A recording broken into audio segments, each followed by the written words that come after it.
காதலித்துப் பார், உன்னை சுற்றி ஒளிவட்டம் தோன்றும், உலகம் அர்த்தப்படும், ராத்திரியின் நீளம் அர்த்தப்படும், உனக்கும் கவிதை வரும், உன் கையெழுத்து அழகாகும், தபால்காரன் தெய்வமாவான், உன் பிம்பம் விழுந்தே கண்ணாடி உடையும், உன் கண்களிலும் ஒளி தோன்றும். காதலித்துப் பார். ஒரு காக்கை கூட உன்னை கவனிக்காது, ஆனால் உலகமே உன்னை உற்று நோக்குவதாய் உணர்வாய். வயிற்றுக்கும் தொண்டைக்குமாய் ஒரு உருண்டை உருள்வது போல் உணர்வாய். காதலித்துப் பார். சின்ன சின்ன ஸ்பரிசங்களில் சிலிர்க்க முடியுமே, அதற்காக வேணும். புலன்களை அடக்கி புதுப்பிக்க முடியுமே, அதற்காக வேணும். ஆண் என்ற சொல்லுக்கும் பெண் என்ற சொல்லுக்கும் அகராதியில் ஏறாத அர்த்தங்கள் விளங்குமே, அதற்காக வேணும். செத்துக்கொண்டே வாழ வேண்டுமா, வாழ்ந்து கொண்டே சாக வேண்டுமா, அதற்காக வேண்டும். காதலித்துப் பார். சொர்க்கம் நரகம் இரண்டில் ஒன்று இங்கேயே நிச்சயம். காதலித்துப் பார் என்கிற கவிப்பேரரசு வைரமுத்துவின் வரிகளோடு உங்கள் அனைவருக்கும் என் பணிவான வணக்கங்கள். பாரதி இலக்கிய பேரவை பெருமையுடன் வழங்கும் நாட்டாம தீர்ப்ப சொல்லு, அதுதான் இந்த நிகழ்வின் பெயர். நாட்டாம தீர்ப்ப சொல்லு. நம்முடைய விவாத அரங்கிற்கு நாம் இன்று எடுத்துக்கொண்ட ஒரு தலைப்பு, இது காதலர் தினம் சிறப்பு பட்டிமன்றம் அல்லது விவாதம் என்பதால் கவிப்பேரரசு வைரமுத்துவின் பாடல்களில் விஞ்சி நிற்பது ஆண்களின் காதலே பெண்களின் காதலே என்று இந்த விவாத அரங்கிற்கு நாம் இரண்டு அணிகளை எடுத்துக்கொண்டு இந்த தலைப்பை நாம் அணுகிறோம். முதல்ல இந்த தலைப்பு இப்ப தேவையா அப்படின்ற ஒரு கேள்வி வரலாம் இல்லையா? இந்த காதல் என்பது நீங்கள் நினைப்பது போல அந்த ஒரு எதுவுமே அறியாத ஒரு இளைஞர்களின் காதல் அல்ல. இது ஒன்றிலிருந்து ஒன்று. கண்ணதாசன் ரொம்ப அழகா சொல்லுவார் காதலை பற்றி சொல்லும்போது, ஒன்றிலிருந்து ஒன்று, ஒன்றுக்காக ஒன்று வாழ்வது, ஒன்றிலிருந்து ஒன்று வாழ்வது, ஒன்றுக்காக ஒன்று வாழ்வது, அந்த நிலை காதல், கணவன் மனைவி காதல், உண்மை காதல். அந்த காதலை கவிப்பேரரசு வைரமுத்து தன்னுடைய 8000 பாடல்களில், ஏறத்தாழ 8000 பாடல்களில் மிகச் சிறப்பாக வடிவமைத்துள்ளார். அதில் எது மிஞ்சி இருக்கு? ஆண்களின் காதல் மிஞ்சி இருக்கா, பெண்களின் காதல் மிஞ்சி இருக்கா? என்ன ஒரு கேள்வி என்ன வரும் அப்படின்னா, காதல் என்பது பொதுவான உணர்வு தானே. பசி என்பது ஒரு பொதுவான உணர்வு, வலி என்பது ஒரு பொதுவான உணர்வு, சுகம் என்பது ஒரு பொதுவான உணர்வு. அதுபோல காதல் என்பதும் பொதுவான உணர்வு தான். அது எப்படி வேறுபடும்? ஆணுக்கும் பெண்ணுக்கும் வேறுபடுமா என்பது முதல் கேள்வி. இன்னொரு கேள்வி, வைரமுத்து ஒரு ஆண் கவிஞர், அவரால் எப்படி ஒரு பெண்ணினுடைய காதலை சொல்லிவிட முடியும்? ஒரு பெண்ணுடைய மனதை யாருமே கண்டுபிடிக்க முடியாது. அப்படி சொன்னாலும் ஒரு பெண்ணுடைய மனது பெண்ணுக்கு தானே புரியும், பெண்ணுக்கே புரியுமா என்பது கேள்விக்குறி. அப்படி இருக்கின்ற போது ஒரு ஆண் கவிஞர் எப்படி ஒரு பெண்ணின் காதலை சொல்லிவிட முடியும்? இந்த இரண்டு கேள்விகள் நம் கண்களின் முன்னால் நமக்கு இப்ப எழுகிறது இல்லையா? முதல் கேள்வி, இந்த காதல் என்பது பொதுவான உணர்வு தான், ஆனால் அதை வெளிப்படுத்துகிற போது அந்த தன்மை அதில் நம்ம மாறுபட்டுறோம்ல, அதில் நம்ம வேறுபட்டுறோம்ல இல்லையா?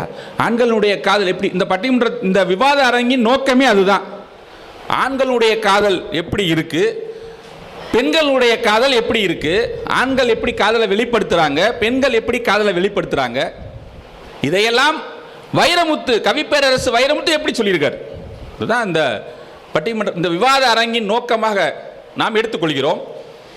ரொம்ப சிறப்பு. அதாவது பெண்களின் காதல் ரொம்ப வியந்து பார்த்த ஒன்று என்ன அப்படின்னா, பெண்களுடைய காதலை சொல்லும் போது அதனுடைய மென்மை தன்மையை சொல்லிட்டே இருப்பார். என்ன ஒரு வித்தியாசம் என்னன்னா, அதாவது ஒரு பாடல்ல ரொம்ப அழகா என் வானம் எங்கும் பௌர்ணமி, இது என்ன மாயமோ, என் காதலா உன் காதலால் நான் காணும் கோலமோ. இதுதாங்க ஒரு பெண்ணுடைய காதல். வானம் எங்கும் பௌர்ணமி, சிந்திச்சு பாருங்க. என் வானம் எங்கும் பௌர்ணமி, ஒரு பெண்ணோட வானம் எங்கும் பௌர்ணமி எப்ப அவளுக்கு கிடைக்குது தெரியுமா? அடுத்த வரி தான் ரொம்ப முக்கியம். என் காதலா உன் காதலால் நான் காணும் கோலமோ. ஒரு ஆண் என்பவனுக்கு எது இனிமை அப்படின்னா, அவன் காதலிக்கும் போது அவனுக்கு இனிமை. அது பெண் என்பவளுக்கு அவள் காதலிக்கப்படும் போது இனிமை. வானம் எங்கும் பௌர்ணமியா தோணுதான் அவனுடைய காதலால். ரசிப்பது ஆணுக்கு இனிமை, ரசிக்கப்படுவது பெண்ணுக்கு இனிமை. அந்த இடத்துல தான் இந்த வேறுபாடு என்பது அங்கே தான் தோணுது. ரொம்ப அழகாக சொல்லியிருப்பார், நுட்பமாக சொல்லியிருப்பார். என் காதலா உன் காதலால் நான் காணும் கோலமோ அப்படின்னு இருப்பார். ரசிக்கப்படும் போது, காதலிக்கப்படுவது பெண்ணுக்கு இனிமை, காதலிப்பது ஆணுக்கு இனிமை. ரெண்டுக்கு வித்தியாசம் இருக்குல்ல. இதையும் சொல்லியிருக்காரு, அதையும் சொல்லியிருக்காருல்ல. அப்ப எப்படி ரசிக்கப்படுறாங்க? சரி, வானத்தை சொல்லிட்டாரு, பூமி என்ன சொல்லியிருக்காரு? பூமி எங்கும் கவியரங்கம், சாரல் பாடும் ஜலசரங்கம், வான்மேகம். அதாவது வானம்லாம் பௌர்ணமியா தோணுதான் அந்த பெண்ணுக்கு, பூமி எல்லாம் கவியரங்கமா தோணுதான். எவ்வளவு ஒரு கவித்துவமான வார்த்தைகள் இது.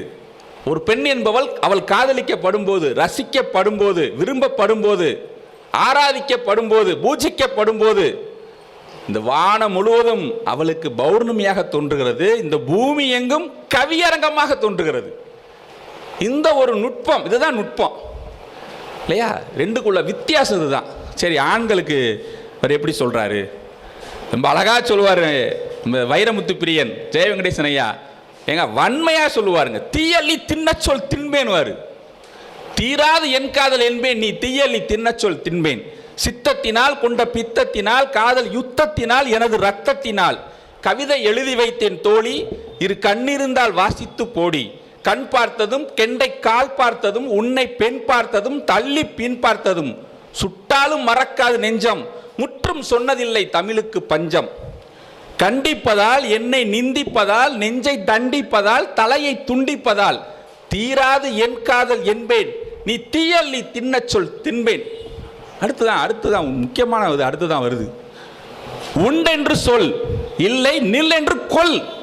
வா என்று சொல், இல்லை போ என்று கொல். என்னை கொன்று இம்மென்றால் உள்ளதடி சொர்க்கம், நீ இல்லை என்றால் இடுகாடு பக்கம். ஒரு ஆணுக்கு அவனுடைய காதலை சொல்லும் போது வைரமுத்து எழுதுவது இம் என்பது என்ன அப்படின்னா, அது ஓரெழுத்து ஒரு மணி கூட கிடையாது. சரி என்ற இரண்டு சொல்லு கூட தேவையில்லை. பெண்ணிடம் இருந்து ஒரு ஆண் எதிர்பார்ப்பது என்ன அப்படின்னா, ஓகே தான். அந்த ஓகே கூட இரண்டு எழுத்து இல்லையா? சொன்னா போதுமா? என்றால் உள்ளதடி சொர்க்கம், நீ இல்லை என்றால் இடுகாடு பக்கம் என்று வன்மையாக, அவ்வளவு அவனுக்கு அதாங்க தெரியும். ஆம்பளைக்கு என்ன தெரியும்? நீ சரின்னு சொல்லி எல்லாம் செத்து போயிடுவேன், அதான தெரியும், வேற என்ன தெரியும்? இது அவனுடைய காதல். ஆனால் பெண்ணுடைய காதல் எப்படி இருக்கும் அப்படின்னா, அவர்களுடைய அந்த காதல் என்பது, அவர்களுடைய திட்டம் என்பது எதிர்காலத்தை, அந்த வாழ்க்கையை ஒட்டி இருக்கும். அதுதான் உண்மை. இவனை மனம் செய்தால், அல்லது இவனை மனம் செய்து இவனை எப்படி ஒரு ஆளாக உருவாக்குவது, இவனை என்ன பணிக்கு அனுப்புவது, இவன் வாங்குகிற ஊதியம் பிள்ளைகளுக்கு பத்துமா என்ற வாழ்க்கைக்கான ஒரு திட்டமிடலோடு இருக்கும். இவனுக்கு எதுவுமே தெரியாது, ஆணுக்கு எதுவுமே தெரியாது. ஒரே வார்த்தை சொல்லிட்டு போயிடுவான், தீராது என் காதல் என்பேன், நீ தீயள்ளி தின்ன சொல் தின்பேனா. தீயள்ளி தின்ன சொன்னா கூட சாப்பிட்டு வரான். இதுதான் ஆணினுடைய காதல். இன்னொரு விஷயம், ஆணினுடைய காதல் மோகம் கலந்துதான் இருக்கும். ரொம்ப அழகா அந்த 7 நிலை காதலை பத்தி ஒரு ஆண் சொல்லுவது போல வைரமுத்து எழுதியிருப்பார். கைகள் நான்கும் தீண்டுமுனை, கண்கள் நான்கும் தீண்டிடுமே, காதல் கொஞ்சம் முளைவிடுமே, மோகம் கொஞ்சம் முளைவிடுமே. இதுதான் காதலின் முதல் நிலை. ஒரு ஆணினுடைய காதல் எப்படி இருக்கும் அப்படின்னா, அதில் மோகம் கலந்துதான் இருக்கும், அது மாற்றமே கிடையாது. அப்ப இந்த ஒரு நிலைமை என்பது பெண்ணுடைய காதல இருக்குமா அப்படின்னா இருக்காது. அவர்களுடைய நோக்கம் என்னவா இருக்கும், எப்படி இருக்கும்னா, இந்த வாழ்க்கைக்கான திட்டமிடல். சரி, காதல் சொல்லி பண்றோம், மனம் முடித்து விட வேண்டும், மனம் முடித்து விட்டு பிள்ளைகள் பிறக்கும், அவர்களுடைய தேவைகள் என்ன என்பது போல எதிர்கால திட்டமிடலோடு அவர்களுடைய காதல் இருக்கும். இது ரெண்டுக்குமான வித்தியாசம். அது முதலில் காதலிப்பது ஆணுக்கு இனிமை, காதலிக்கப்படுவது பெண்ணுக்கு இனிமை. இவனுடைய காதல் என்பது ஒரு மோகம் கலந்து ஆசை கலந்ததோடு இருக்கும். பெண்ணினுடைய காதல் வாழ்க்கைக்கான திட்டமிடலோடு இருக்கும். அதான் ரெண்டுக்குள்ள வித்தியாசம். இதை பற்றி பேசுவதற்கு நான் ஒருத்தனையும் பேசிட்டு இருக்க முடியாது, பேசிட்டு இருக்க கூடாது. அப்ப ஆண்களே அப்படின்ற காதலை பேசுவதற்கு ஒரு 5 அறிஞர் பெருமக்களும் நல்ல பாடகர்களும் 2 சிறப்பு விருந்தினர்கள் அவங்கள என்னுடைய துணைக்கு நான் அழைச்சிக்கிட்டேன் இல்லையா. அதே மாதிரி பெண்களின் காதல் தான் அப்படின்னு சொல்வதற்கு ஒரு அருமையான 5 சிந்தனை போராளிகள் அப்படின்னு கூட வச்சுக்கலாம் அவங்கள. அதே மாதிரி 2 சிறப்பு விருந்தினர்கள். சரி, இவங்கெல்லாம் நாம் எடுத்துக்கிட்டோம். இப்போ அடுத்த ஒரு கேள்வி கேட்டேன்ல, ஒரு பெண்ணினுடைய காதல் என்பது எப்படி ஒரு ஆணால் எழுத முடியும் என்கிற ஒரு வினா இருக்குல்ல. ஒரு கவிஞன் என்பவன் படைப்பதனால் என் பேர் இறைவன் சொல்லியிருக்காங்க இல்லையா. படைப்பு தொழில், படைப்பு என்பது தன்னை மறந்த நிலையில் வெளிவருவது. அங்க எதுவுமே இருக்காது, நிசப்தமான ஒரு மனநிலையில் அவன் ஆணா பெண்ணா திருநங்கையா திருநம்பியா எந்தவித எந்தவித தடயமும் அவனுக்குள் இல்லாமல் படைப்பதுதான் உண்மையான படைப்பு. எப்போ கவிப்பேரரசு ரொம்ப அழகா சொல்லுவார், தாய்மையை பற்றி எழுதும் போது மார்புகள் முளைத்தது போல் நான் உணர்கிறேன் அப்படின்வார். அதுதான் உண்மையான கவிதை. அதுதான் அதனாலதான் அவரால் இந்த தாலாட்டு பாடல் கண்ணதாசனுக்கு பிறகு கவி அரசருக்கு பிறகு கவி பேரரசர் தான் சிறந்த தாலாட்டு பாடல் எழுதினார் ஒவ்வொரு பாடலுமே. அப்ப தன்னை மறந்த நிலையில் அவன் ஆண் என்கிற தடயமோ பெண் என்கிற தடயமோ திருநம்பியா திருநங்கையா எந்தவித தடயமும் இல்லாமல் தனக்குள் இல்லாமல் தன்னை மறைத்து கொண்டு எழுதுபவன் தான் படைப்பவன் தான் உண்மையான கவிஞன். அதைத்தான் கவி பேரரசு பண்ணியிருக்கார். நிச்சயமாக இந்த ஒரு வினா என்பதற்கான அவசியமே கிடையாது. இப்போ கவி பேரரசு எந்த அணியில தூங்கலாம்? எனக்கு நம்ம பெண்கள் அணியில தூங்குவோம் அப்படின்னு தோணுது. ஒரு அதாவது பாரதி இலக்கிய பேரவையின் கலை நிலா ஒரு சிறந்த பாடகி நித்யா சுப்பிரமணியம் அவர்களை உங்கள் சார்பாக பெண்களின் காதலே அப்படின்னு அவங்க சொல்ல வந்திருக்காங்க. ஏன் சொல்றீங்க, அதற்கான காரணம் என்ன அப்படின்னு ஒரு பாடலோடு அவர்கள் தூங்குகிறார்கள். கவிப்பேரரசு வைரமுத்து அவர்களின் பாடல்களில் விஞ்சி நிற்பது பெண்களின் காதலே என்னும் அணியில் பேச வந்துள்ளேன். கவிப்பேரரசு வைரமுத்து அவர்கள் தனது பாடல்களில் பெண்மையின் அழகை மிக ஆழமாகவும் நேர்த்தியாகவும் வெளியிட்டிருக்கிறார். திரையிசையில் பெண்களின் காதல் திமிர், சரணடைதல் மற்றும் காம வேட்கை ஆகியவற்றை ஆழமான இலக்கிய நயத்துடன் பதிவு செய்துள்ளார். அதன் உதாரணமாக அலைப்பாயுதே என்ற திரைப்படத்தில் வந்த சிநேகிதனே என்ற பாடல் கேட்டிருக்கீங்களாயா? ரகசிய சிநேகிதன். உன்னை எப்படி இப்படியெல்லாம் எழுத முடியும் அப்படின்னு சொல்லிட்டு, ஸ்நேகிதனே ஸ்நேகிதனே ரகசிய ஸ்நேகிதனே சின்ன சின்னதாய் கோரிக்கைகள் செவி கொடு ஸ்நேகிதனே இதே அழுத்தம் அழுத்தம் இதே அணைப்பு அணைப்பு வாழ்வின் எல்லை வரை வேண்டும் வேண்டும் வாழ்வின் எல்லை வரை வேண்டும் வேண்டுமே ஸ்நேகிதனே ஸ்நேகிதனே ரகசிய ஸ்நேகிதனே சின்ன சின்ன அத்துமீறல் புரிவாய் என் செல்லாம் பூக்கள் பூக்க செய்வாய் மலர்களில் மலர்வாய் பூப்பறிக்கும் பக்தன் போல மெதுவாய் நான் தூங்கும் போது வீரல் நகம் களைவாய் சத்தமின்றி துயில்வாய் ஐவிரல் இடுக்கில் ஆலிவெண்ணை பூசி சேவைகள் செய்ய வேண்டும் நீ எழும்போது நான் அழ நேர்ந்தால் துடைக்கின்ற வீரல் வேண்டும் ஸ்நேகிதனே ஸ்நேகிதனே ரகசிய ஸ்நேகிதனே சின்ன சின்னதாய் கோரிக்கைகள் ஸ்நேவி கொடு ஸ்நேகிதனே இதே அழுத்தம் அழுத்தம் இதே அணைப்பு அணைப்பு வாழ்வின் எல்லை வரை வேண்டும். ஆனா நீங்க என்ன சொல்றீங்க அப்படின்னா, வீட்டுக்காரன் ஒரு வேலைக்காரன் வேணும்ன்ற மாதிரி சொல்ற மாதிரி இருக்கு. தாலி கட்டிய வேலைக்காரன், அதாவது பூப்பறிக்கும் பக்தன் போல மெதுவாய் நான் தூங்கும் போது விரல் நகம் கலை. அடையாப்பா, அது போல தூங்குறப்ப அப்படியே பக்தன் பூ பறிக்கிற மாதிரி விரல் நகத்தை களையணுமா? சரி சரி சரி. இப்போ சுப்பிரமணிய வந்திருக்காரு, அவரிடம் நாம் கேட்டு தெரிந்து கொள்வோம். சரி, இப்போ ஆண்களின் அணிக்கு ஒரு வலிமையான பாடல் வேணும்ல. பெண்களின் அணிக்கு ரொம்ப சிறப்பாக சொல்லிட்டாங்க. இதுதான் பெண்களின் காதல். நான் சொன்னது தான், பெண்களுடைய எதிர்பார்ப்பு என்னவா இருக்கும் அப்படின்னா, தன்னுடைய ஆணிடம் இருந்து அது அழுத்தம், இந்த அணைப்பு என்பது அது காமத்திற்கு அப்பாற்பட்டது. நிச்சயமாக அது ஒரு அரவணைப்பு என்பது பாசத்தோடு இருக்க வேண்டும், பாதுகாப்பு தர வேண்டும். அந்த அணைப்பு என்பது பாதுகாப்பானது. எந்த பெண் யாரிடம் தன்னை முழுமையாக தனக்கு பாதுகாப்பு என்று உணர்கிறாளோ அவன்தான் சிறந்த கணவன். இது ஆண்டாண்டு காலமாக சொல்லப்பட்ட ஒரு விதிமுறை இல்லையா? அதை ரொம்ப அழகாக நம்ம கலை நிலா அவர்கள் பாடல் மூலம் மிக அழகாக பாடியுள்ளார்கள். அவர்களுக்கு வாழ்த்துக்களை கூறி ஆண்களே என்ற அணிக்கு பாட வருகிறார். சேலை கட்டும் பெண்ணுக்கு ஒரு வாசம் உண்டு, கண்டதுண்டா கண்டவர்கள் சொன்னதுண்டா அப்படின்ற அடுத்த கேள்வி வேற கேட்டு போயிருக்கோம். கேட்குறீங்களே, அவர் காதல் மண்ணே. ஓகே ஓகே, அது பல பேருக்கு தெரியும் நினைக்கிறேன். அப்போ நான் ரசித்த இன்னொரு முக்கியமான பாடல் எந்த பெண்ணிலும் இல்லாத ஒன்று. இன்றைய தலைப்புக்கு நான் எடுத்துக்கொண்ட பாட்டு இதுதான். இந்த முதல் சுற்றுக்கு முதல் கேள்வியாக ரொம்ப அழகான கேள்வி. இப்படித்தான் காதலை ரசிக்கணும்டா அப்படின்றதுக்கு இந்த அப்படித்தான் ஏமாத்துறது. ஆமாம் ஆமாம், காதலும் கவிதையும் ஏமாத்துற வேலை தான், அது மறுக்க முடியாது. அப்போ இந்த ஒரு வரி கூட போதும் தான். இதை இன்னைக்கு பூரா பேசலாம். என்ன கேள்வி இது? எந்த பெண்ணிலும் இல்லாத ஒன்று. இப்போ காதலிக்க ஆரம்பிச்சார்னு அர்த்தம். கவிஞர் காதலுக்குள்ளே வந்துட்டார், அடுத்து அடிக்கிறாப்புல சிக்ஸரு.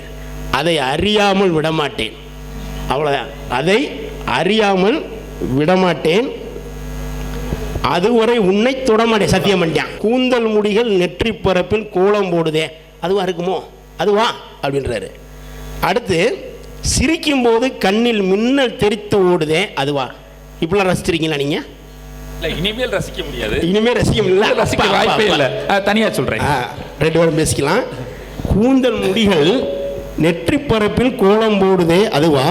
சிரிக்கும் போது கண்ணில் மின்னல் தெரித்து ஓடுதே, அதுவா? மூக்கின் மேலே மூக்குத்தி போலே மச்சம் உள்ளதே, அதுவா? அதுவா? அதுவா?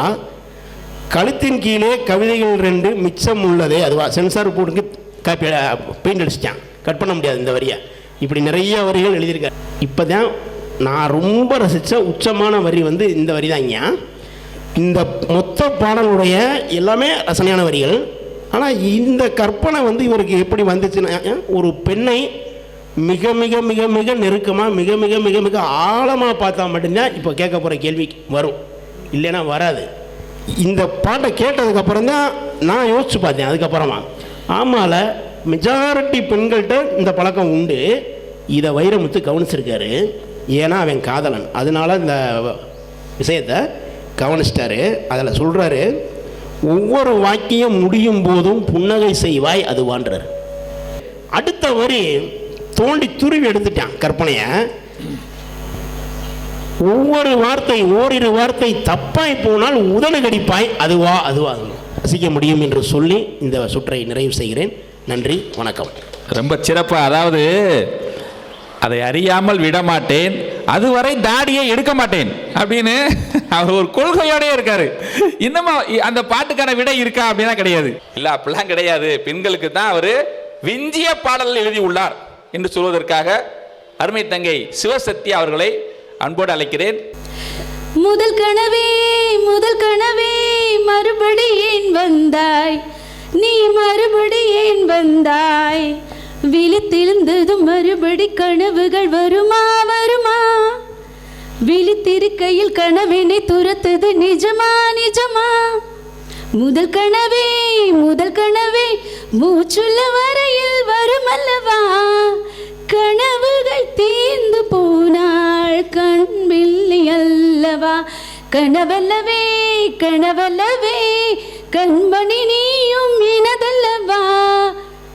இந்த மாதிரி பாடலை ரொம்ப அருமையாக கொடுத்துருப்பாரு. அதற்கடுத்து பார்த்தீங்கன்னா அதே வரிகளில் இன்னும் சிறப்பாக தன்னோட வரிகளை புகுத்தி இருப்பார். எங்கே எங்கே நீ எங்கே என்று காடு மேடு தேடி ஓடி இருவழி இருவழி தொலைத்து விட்டேன், இங்கே இங்கே நீ வருவாய் என்று சின்ன கண்கள் சிந்துகின்ற துளிகளில் துளிகளில் உயிர் வளர்த்தே தொலைந்த என் கண்களை பார்த்ததும் கொடுத்து விட்டாய், கண்களை கொடுத்து இதயத்தை பறித்து விட்டாய், இதயத்தை பறித்ததற்காய் என் ஜீவன் எடுக்கிறாய், முதல் கனவே மறுபடி ஏன் வந்தாய், நீ மறுபடி ஏன் வந்தாய். இப்படி ரொம்ப அழகா தன்னோட கவிதை வரிகளை மஜ்னு திரைப்படத்தில் ரொம்ப அற்புதமாக சொல்லியிருப்பாருங்கய்யா. இந்த மாதிரி பெண்களோட காதல் தான் நாங்கள் சிறந்தது, எங்களோட நீங்கள் எப்படி பார்த்தாலும் இன்னைக்கு பெண் இல்லாத சக்தியே இல்லை, அதனால நாங்கள் தான் சிறந்தவர்கள் அப்படின்னு சொல்கிறோம். நன்றி. இதுதான் பெண்களின் காதல். இன்னுமே அழகா ஒரு சொல்லியிருப்பாங்க, காதலான நேசமோ கனவு கண்டு கூசுமோ மௌனமான நேரம். காதலான நேசமோ கனவு கண்டு கூசுமோ, அதாங்க பெண்களின் காதல். அது அவங்க வெளிப்படையா சொல்லிட முடியாது. கனவு காணுவாங்க, ஆனா கனவு காண்பதே அவங்களுக்கு கூசும் இல்லையா? அதுதான் முதல் கனவு. ரொம்ப சிறப்பா அந்த முதல் கனவை சொல்லி இந்த வரியை என்னை சொல்ல வைத்த அருமை தங்கைக்கு மிகவும் நன்றி. அடுத்ததாக அப்படிலாம் கிடையாதுங்க, என்ன நீங்க இப்படி சொல்லிட்டீங்க, இப்ப பாருங்க என்னவோ முதல் கனவுன்றீங்க, எங்க காதல் எப்படி தெரியுமா என்று பாடுவதற்காக பரம்பை பானு அவர்களை உங்கள் சார்பாக அன்போடு அழைக்கிறேன். நான் பாடும் மௌன ராகம் கேட்கவில்லையா, என் காதல் ராணி இன்னும் தூங்கவில்லையா. நான் பாடும் மௌன ராகம் கேட்கவில்லையா, என் காதல் ராணி இன்னும் தூங்கவில்லையா. கண்ணீரில் நானே தேடுகின்றேன், என்னோடு நானே பாடுகின்றேன். நான் பாடும் மௌன ராகம். இப்படி பாடுறாரா? அடுத்து பாருங்க. உன்னை தேடி தேடியே எந்த உன்னை கண்டு தென்றலும் நின்று போனதுண்டு, உன்னை காண வெண்ணிலா வந்து போவதுண்டு.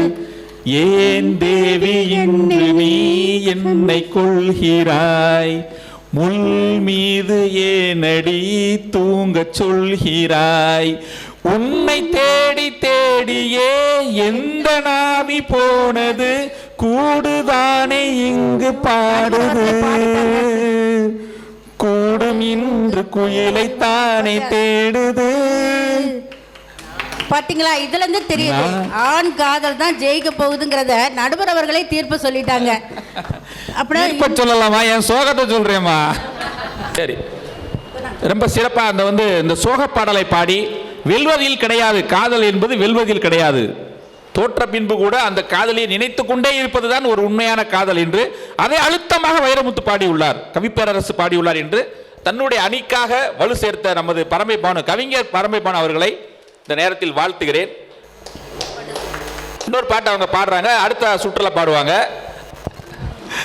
ரொம்ப சிறப்பா இப்ப பாருங்க, உங்க இந்த ஆம்பளையிலே இப்படி தாங்க, ஒண்ணு தாடி வளர்ப்பீங்க, இல்லைன்னா பீடி குடிப்பீங்க, வேற என்ன செய்ய போறீங்க நீங்க என்று பெண்களின் காதல் தான், பெண்களின் காதலைத்தான் மிகச் சிறப்பாக கவி பேரரசு பாடியுள்ளார் என்று ஒரு கல்லூரி மாணவி பாட வருகிறார். போற்றுதலுக்கும் பாராட்டுதலுக்கும் உரிய அனைவருக்கும் வணக்கம். என் அணியினருக்கும் வணக்கம், எதிரணியினருக்கும் வணக்கம்.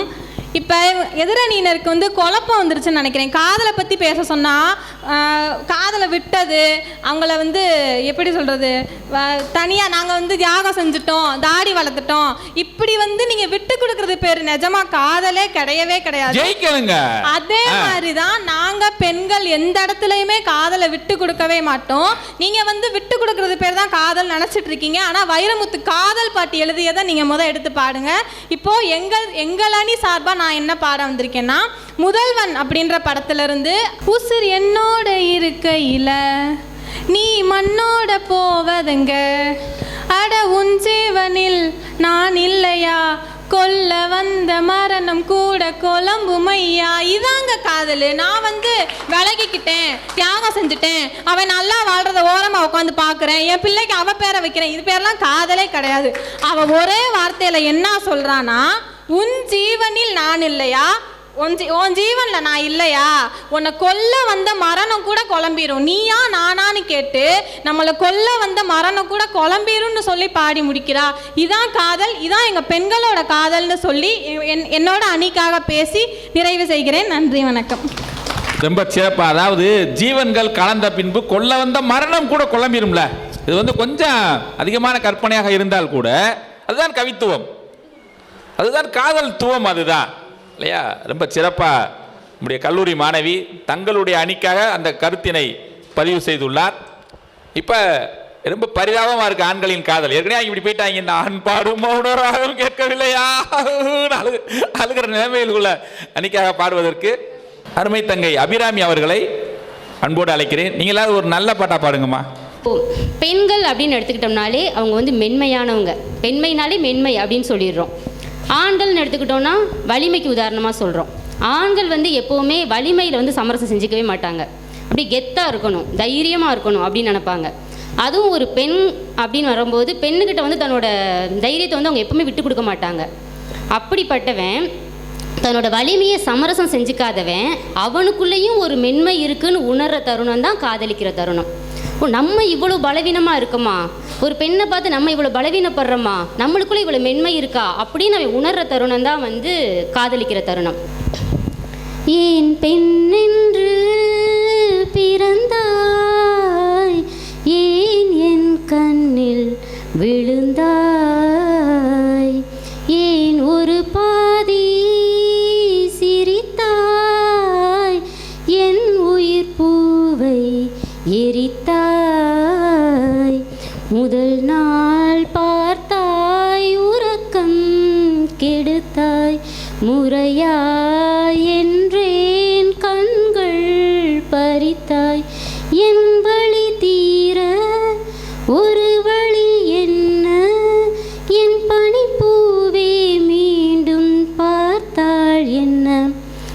அடுத்த வரிகளில் ஒரு ஆண் ஒரு பெண்ணை எவ்வளவு நாகரிகமாக தொடர்றான். அந்த பெண்ணுக்கும் பாதிப்பு ஏற்படாமல் மற்றவர்கள் அந்த பெண்ணை தவறாகவும் நினச்சிடாம தன்னோட காதலை எப்படி வெளிப்படுத்துகிறான்னு வைரமுத்து அவர்கள் பதிவு செஞ்சிருப்பாரு. நோகாமல் பிறர் காணாமல் உந்த நாடை நுனி தொடுவேன், என்ன ஆனாலும் உயிர் போனாலும் ஒரு தென்றல் என்றே வருவேன், நீ என்னை பார்த்தால்தான் துடிக்குது உள்ளம், நீ என்னை பிரிந்தாலோ உள்ளம் பெரும் பள்ளம், இமயம் கேட்கும் என் துடிப்பு, ஏனோ உனக்குள் கதவடைப்பு, ஏன் பெண்ணென்று பிறந்தாய், ஏன் என் கண்ணில் விழுந்தாய். இதை விட ஒரு ஆணோட காதலோட வழியை சொல்ல முடியுமா நடுவர்களே? ஸோ ஆண்களின் காதல் தான் விஞ்சி நிற்குது. தீப்பந்தம் போன்றவன் நான் தீபம் என்று ஆகிவிட்டேன், தீப்பந்தம் போன்றவன் நான் தீபம் என்று ஆகிவிட்டேன். அதுதான் அந்த வலிமையை குறைப்பது, ஆணினுடைய வலிமையை குறைப்பது ஒரு பெண்ணுடைய காதல் என்று சொல்லி மிகச் சிறப்பாக அந்த அருமையான பாடலை மிக இனிமையாக பாடினார். தங்கைக்கு வாழ்த்துக்கள் கூறி பேரரசு வைரமுத்துவின் பாடல்களில் விஞ்சியிருப்பது பெண்களின் காதலே என்ற அணியில் பாடுவதற்கு அருமை தங்கை சிவகாமி பிரியா அவர்களை உங்கள் சார்பாக அழைக்கிறேன். நீங்க தான் சோகா பாட்டு பாடுவீங்களா? நாங்களும் வச்சிருக்கோம் சார். நான் பேச விரும்பல, ஐயாவோட பாடல்கள் மூலமா எல்லாரோட மனசை தொட்டு சிறப்பு சிறப்பு சிறப்பு அது மூலமா சில விஷயங்களை நான் வந்து உணர வைக்க போறேன். அதெல்லாம் தெரியாது நடுவர்களே அவர்களுக்கு. மிக்க நன்றி. பாருங்க. ராசாவே ஒன்ன நம்பி இந்த ரோசாப்பூ இருக்குதுங்க, ஒரு வார்த்தை சொல்லிட்டீங்க அது உசுர வந்து உருக்குதுங்க, இது வந்து சொல்லாத உறவை இவன் நெஞ்சோடு வளர்த்தா அது தப்பான கருத்தா தண்ணீரில் எழுத்தா. அதாவது நீங்கள் எல்லாரும் வந்து காதல் பற்றி பேசுவீங்க, ஒரு சாதாரண காதல் வந்து ஒரு ஆணும் பெண்ணும் காதலிக்கிறது. ஆனால் இந்த காதல் வந்து யாராலையும் எந்த காலத்துலேயும் மறக்க முடியாது. போன வாரம் கூட அந்த முதல் மரியாதை படத்தை பார்த்தேன், யாருமே மறக்க முடியாது. ஒரு 50-60 வயதில் உள்ள ஒரு ஆண்மகனை ஒரு 30-35 வயது மதிக்கத்தக்க ஒரு பெண் காதலிக்கிறார். அது வந்து நம்ம சமுதாயத்தில் அதை எப்படி பார்ப்பாங்கன்றது எல்லாருக்குமே தெரியும். 60 வயதுக்கு ஆண்மகன் அவர் என்ன செய்வார்னா இளவட்டக்கல்ல தூக்கிடுவார். ஆமாம், இளவட்டக்கல்ல தூக்கினாலும் அவங்க வந்து ஒரு சரிசமமான வயது இல்லை இல்லையா? அப்போ அதுதான், அதாவது அது எப்படின்னா உடனே தூக்கிற மாதிரி 2-3 முறை முயற்சி செய்து தூக்கியே தீரணுண்டான அத்தம்பரி இளவட்டக்கெல்லாம் தலைக்கு மேல தூக்கி போட்டுருவாரு. அந்த தைரியத்தை யார் கொடுத்தது? பெண் தானே கொடுத்தா. கண்டிப்பா. ஆண்மா எனக்கு 60 வயது ஆண்மான அந்த இளவட்டக்கல்ல தூக்க வச்சது ஒரு பெண் தானே. கண்டிப்பா கண்டிப்பா. அப்ப எங்க அணி தானே பெரிய வலிமையான அணி. நான் அப்ப இந்த பக்கம் வந்துடுறேன். ஆமா. அப்ப வந்து அவங்க வந்து அந்த கவிஞர் ஐயா வந்து என்ன பண்றாங்க அப்படின்னா, அந்த 30 வயது மதிக்கத்தக்க அந்த பெண்ணோட மனசுல இருக்கக்கூடிய ஏக்கங்களை அவன் வரிகளில் வந்து எவ்வளோ அழகாக வடிச்சிருக்காங்கன்னு பாருங்க. அவங்களுக்கு அந்த உறவை வந்து சொல்ல தெரியல, உள்ள வச்சுக்கவும் முடியல. இது வந்து சரியானும் தெரியல, தவறானும் தெரியல. ரகசிய காதல், ரகசிய காதல். ஆனால் அந்த காலத்தில் வந்து அதை எப்படி வெளிப்படுத்துறாங்கன்னு பாருங்க. பழச மரக்களியே பாவி மனம் நெஞ்சு துடிக்குது, உன்னையும் என்னையும் வச்சு ஒரு சனம் கும்மி அடிக்குது. அந்த 30 வயதில் அந்த பெண்ணுடைய மனத்துக்குள்ளே போய் இறங்கி அவள் என்ன நினைப்பான்ற இடத்துல இருந்து எழுதுறதா எங்கள் கவிப்பேரரசு வைரமுத்துவின் மிகப்பெரிய சிந்தனை. அப்போ பாருங்க, அவரை வந்து ரொம்ப கஷ்டப்படுத்தி எல்லாரும் பண்ணிட்டாங்க. ஆனாலும் அந்த அம்மா அவரை விட்டு கொடுக்காம பாடுறாங்க அடுத்த வரிகளில். அடடா எனக்காக அருமை குறைஞ்சீக தரும மகராசா தலைய கவுந்தீக கலங்கோ வந்தால் என்ன பாரு அதுக்கும் நிலானுதான் பேரு அடமந்தையில நின்னாலும் நீ வீர பாண்டி தேரு ராசாவே ஒன்ன நம்பி இந்த ரோசா பூ இருக்குதுங்க. பாடலை ஞாபகப்படுத்திய அருமை தங்கிக்கு வாழ்த்துக்களை கூறி ஆண்களின் காதல் எப்படி விஞ்சி நிற்கிறது என்பதை பாடுவதற்காக எங்களது அணியின் பூங்குடி ஆசிரியர் அவர்களை அன்போடு அழைக்கிறேன். ஆண் காதல் வந்து தன்னை ரசிக்க வேண்டுங்கிற ஒரு உள்ளுணர்வு வந்து இப்போ எப்போதுமே பெண்களுக்கு உண்டு. சரியா? எல்லா உயிரினங்கள்லையும் பாருங்களேன், ஆண் அழகாக இருக்கும். மயில்களில் ஆண் மயில் அழகு, சேவலில் ஆண் சேவல் அழகு, கிளி அழகு, மான்களில் ஆண்மான் அழகு, எத்தனை அழகு ஒவ்வொன்றும் பார்க்கும்போது. ஆனால் பெண்களில் மட்டும் பெண்கள் தான் அழகு. யார் அதிகமாக நம்ம பெண்களை வந்து ஆண்களை வடிச்சிருக்கோம்? ஆண்கள் தான் பெண்களை வந்து சிலை வடிக்கிறாங்க, சிற்பம் தீட்டுகிறார்கள், எல்லாமே செய்கிறாங்க. அப்போ பார்க்கின்ற ஒவ்வொரு பொருளுமே அதிசயம். இதில் வைரமுத்துவினுடைய பாடல் வரிகளை ரொம்ப மிக அழகாக சொல்லி இருப்பார். பூவுக்குள் ஒளிந்திருக்கும் கனி கூட்டம் அதிசயம், வண்ணத்து பூச்சி உடம்பில் ஓவியங்கள் அதிசயம், துளை செல்லும் காற்றில் மெல்லிசையாதல் அதிசயம், குருநாதர் இல்லாத குயில் பாட்டு அதிசயம், அதிசயமே அசந்து போகும் நீ எந்த அதிசயம். இதோட முடிச்சுட்டு அதோட அதை ரசிக்கிறத விடல எப்படி சொல்றார் பாருங்க. கல் தோன்றி மண் தோன்றி கடல் தோன்றும் முன்னாலே உண்டான காதல் அதிசயம். இது உருட்டு. ஆனா அந்த உருட்டையை அந்த பெண் எப்படி கண்டுபிடிக்கிறாங்கன்னா, 16 வயசுல எல்லாருக்கும் வரும் படர்கின்ற காதல் அதிசயம் தான், இந்த 16 வயசுல எல்லாருக்கும் தான் அதிசயம் அப்படின்னு சொல்றாங்க. இந்த பாடலுக்கு மிஞ்சி இந்த கற்பனைகள் அனைத்துக்கும் அடிப்படையாக இருப்பது ஆண்களின் காதல் தான். அப்படி இருக்கிறதுனால தான் நீங்க எல்லாரும் இப்படி ஜிகு ஜிகுன்னு நல்லா வந்து ஜிகு ஜிகுன்னு அலங்கரிச்சுக்கிறீங்க. யாராவது ரசிக்காம திரும்பி கூட பார்க்காம போனாங்க என்ன பண்ணுவீங்க?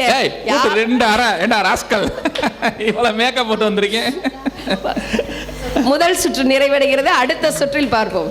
அடுத்து வந்து பெண்களின் காதல் என்ற அணிக்கு வலு சேர்ப்பதற்காக அருமை சகோதரி அம்பிகா சங்கரநாராயணன் அவர்களை உங்கள் சார்பாக அன்போடு அழைக்கிறேன்.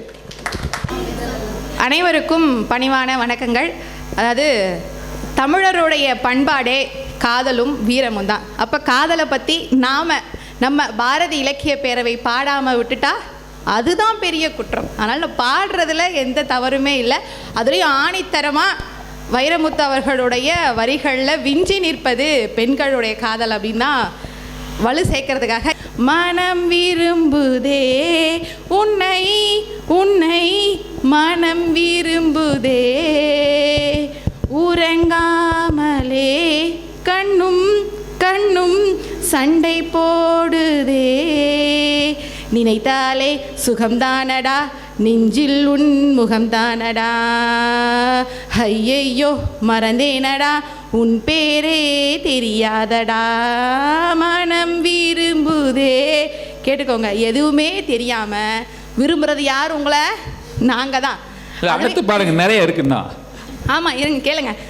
அடடா நீ ஒரு பார்வை பார்த்தாய், அழகாய் தான் ஒரு புன்னகை பூத்தாய், அடி நெஞ்சில் ஒரு மின்னல் வெட்டியது, அதிலே என் மனம் தெளியும் முன்னே அன்பே உந்தன் அழகு முகத்தை யார் வந்தென் இளமார்பில் ஒட்டியது, புயல் வந்து போனதொரு வனமாயானதடா என் உள்ளம், உன்னை என் நெஞ்சில் உனது கரம் வைத்தால் என் நிலைமை அது சொல்லும், மனம் ஏங்குதே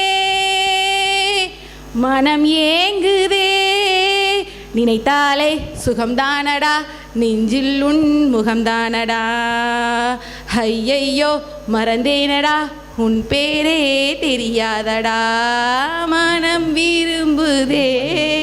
ஆக மொத்தத்தில் எப்பயுமே வைரமுத்து அவர்களுடைய வரிகளில் விஞ்சி நிற்பது பெண்களின் காதலே என்று சொல்லி முதல் சுற்றை இறுதி செய்துவிட்டு அமர்கிறேன். நன்றி, வணக்கம். எல்லா இடங்களிலும் காற்றில் இசைத்த அந்த பாடல் அது. அவ்வளவு ஒரு அருமையான ஒரு பாடல் வரிகள், அதே மாதிரி குரல் இனிமை, இசை இனிமை, பாடலின் வரிகளும் இனிமை.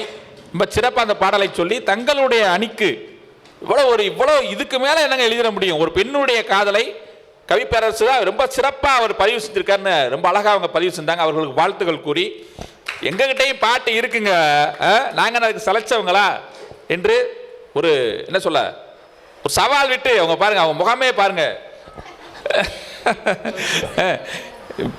பேரிலுமே கலை செல்வி அவங்க தன்னுடைய கலை உணர்வோடு பாடல்களை பாட வருகிறார். அவர்களை உங்கள் சார்பாக அன்போடு அழைக்கிறேன். உங்களை அழகுபடுத்துறதே ஆண் காதல் தாங்க. ரொம்ப அழகா அதை வைரமுத்து அவரோட வரிகளில் ரொம்ப அழகா சொல்லியிருப்பாரு. ஆப்பிள் பெண்ணே நீ யாரோ, ஐஸ்கிரீம் சிலையே நீ யாரோ, கண்ணில் தோன்றி மறையும் காணல் நீரோ, பூவின் மகளே நீ யாரோ, புன்னகை நிலவே நீ யாரோ, பாதி கனவில் மறையும் பறவை யாரோ, என்னை நீ பார்க்கவில்லை என் உயிர் நொந்ததடி, பெண்ணே நீ போன வழியில் என் உயிர் போனதடி, எங்கோ ஓர் சாலை வளைவில் என் பிம்பம் தொலைந்ததடி, அங்கேயே நின்று கொண்டு என் உயிர் தேம்புதடி. நீங்கள் யோசிச்சு பாருங்க, இப்படி நம்ம யாராவது பார்த்து பாடுறாங்கன்னு வச்சுக்கோங்க, நீ நின்ன இடத்துல அந்த பிம்பம் காண போன இடத்துல ஒரு சாத்துக்குடி சொல்லிக்கீங்களாமா தேம்புறேன் அப்படின்னு ஒரு ஆண் சொல்லும் பொழுது அப்படியே வந்து காதல் உள்ள உட்கார்ந்துக்குது இல்லையா? வைரமுத்து ஆண்களுக்காகவே உணர்ந்து எழுதுனது. மின்னலை கண்டு கண்கள் மூடி கண்களை திறந்தேன் காணவில்லை, மின்னல் ஒளியை கையில் கொள்ள ஐயோ ஐயோ வசதி இல்லை. எப்படி பாருங்க, ஐயோ எனக்கு முடியலையே, என்னை நோக்கி சிந்திய மழைத்துளி எங்கே விழுந்தது தெரியவில்லை, எந்த சிரிப்பில் முத்தாய் போச்சோ இதுவரை ஏதும் தகவல் இல்லை. உங்க சிரிப்பை பிடிச்சி நாங்கள் முத்தாக்கியிருக்கோங்க, சிப்பிக்குள்ள புதைச்சு. இதை விட ஒரு காதலை சொல்லிட முடியுமா நீங்க? அழகே உன்னை காணாமல் அண்ணன் தண்ணி தொடமாட்டேன், ஆகாயத்தின் மறுபக்கம் சென்றால் கூட விடமாட்டேன், உன்னை காணும் முன்னே கடவுள் வந்தாலும் கடவுளை தொழமாட்டேன், எங்கோ ஓர் சாலை வளைவில் என் பிம்பம் தொலைந்ததடி, அங்கேயே நின்று கொண்டு என் உயிர் தேம்புதடி. நீங்கள் யோசிச்சு பாருங்க, கடவுள் வந்தால் கூட வரம் கொடுக்குற சாமியே நேரம் வந்திருக்குடா, நீ என்ன வேணாலும் கேளு அப்படி சொல்லுவாங்க. கடவுளே நேரம் வந்தால் கூட உன்னை காட்ட சொல்லு அதுக்கப்புறம் நான் அவனை பார்த்துக்கிறேன். என்ன ஒரு அருமையான காதல்! அது உண்மையே காதலிச்சு ரசித்தவங்களுக்கு மட்டும்தாங்க அதெல்லாம் தெரியும். பெண்களுக்கும் எழுதியிருக்கிறாரு தான். நீங்கள் சொன்ன பாடல்கள் எல்லாம் அழகான வரிகள் தான், ஆனால் தூக்கி பிடிக்கிறது ஆண்கள் காதலைத்தான். நன்றி, வாய்ப்புக்கு நன்றி. சிறப்பாக அழகான பாடல் அது. ஆப்பிள் பெண்ணே நீ யாரோ நீங்கள் சொல்லியிருக்கீங்களாமா? சாத்துக்குடியானே நீங்கள் ஒரு வாரம் சொல்லியிருக்கீங்களா எங்களை? அப்படின்னாலும் ஆனால் சாத்துக்குடி மாதிரி புளியதான் செய்கிறீங்க, எங்களை புளிஞ்சு தான் நீங்கள் வந்து ஜூஸாக குடிக்கிறீங்க. ஆனால் பாருங்கள், எவ்வளவு நுணுக்கமாக நுட்பமாக அழகாக இந்த பாடலை பாடிய கலைச்செல்வி ஆசிரியர் அவர்களுக்கு வாழ்த்துக்களை கூறி, பெண்களே என்ற அணியின் தலைமையில் சிறப்பு விருந்தினராக வந்துள்ள அமுதா அவர்களை, தோழர் அமுதா அவர்களை உங்கள் சார்பாக அன்போடு அழைக்கிறேன். விழுந்து இதயம் நுழைந்து உயிரில் கலந்த உறவே, எங்க கலக்குது? அது உயிரோட கலந்துருச்சு. இரவும் பகலும் உரசிக்குள்ளும் அந்தி பொழுதின் போது அலையின் கரையில் காத்திருப்பேன் அழுத விழிகளோடு. அதில் குறிப்பாக சொல்ல வேண்டிய இடம் இந்த இடம் தான் நான் குறிப்பிட்டு சொல்ல விரும்புகிறேன். ஒரு பெண் வந்து அண்ணனை வந்து இன்னொருத்தவங்க பேசினா கூட அண்ணா பேசினா கவலைப்பட மாட்டாங்க, அம்மா பேசினா கவலைப்பட மாட்டாங்க, அப்பா பேசினா கவலைப்பட மாட்டாங்க, அக்கா தங்கச்சி பேசினா கவலைப்பட மாட்டாங்க.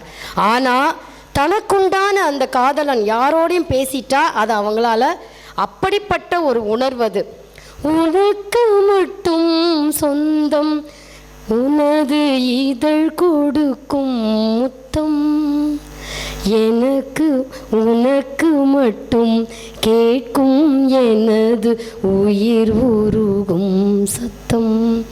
அதே மாதிரி பாப்பா சொன்ன மாதிரி அந்த ஜீவனில் கலந்தது அந்த வார்த்தை சொல்லும்பொழுது வைரமுத்துவோட ஒரு அழகான வரிகள், அந்த கண்களில் தான் அந்த நீர் கசியுமா, அது உதட்டு வழியாக அந்த உசுர் போகுமா. அந்த வரியை ரொம்ப அழகாக சொல்லியிருப்பாரு. ஒரு கண்ணில் நீர் கசிய உதட்டு வழி உசுர் கசிய உன்னால சில முறை பிறக்கவும் சில முறை இறக்கவும் ஆனதே. அட ஆத்தோட விழுந்த இலை அந்த ஆத்தோடு போவது போல் நெஞ்சு உன்னோடுதான் பின்னோடுதே.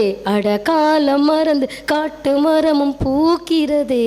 காட்டு மரம் கூட பூக்கக்கூடிய காதல் நம்மளோட காதல் அப்படின்னு சொல்றது. முதல் சுற்றை விடைபெறுகிறேன். நன்றி, வணக்கம்.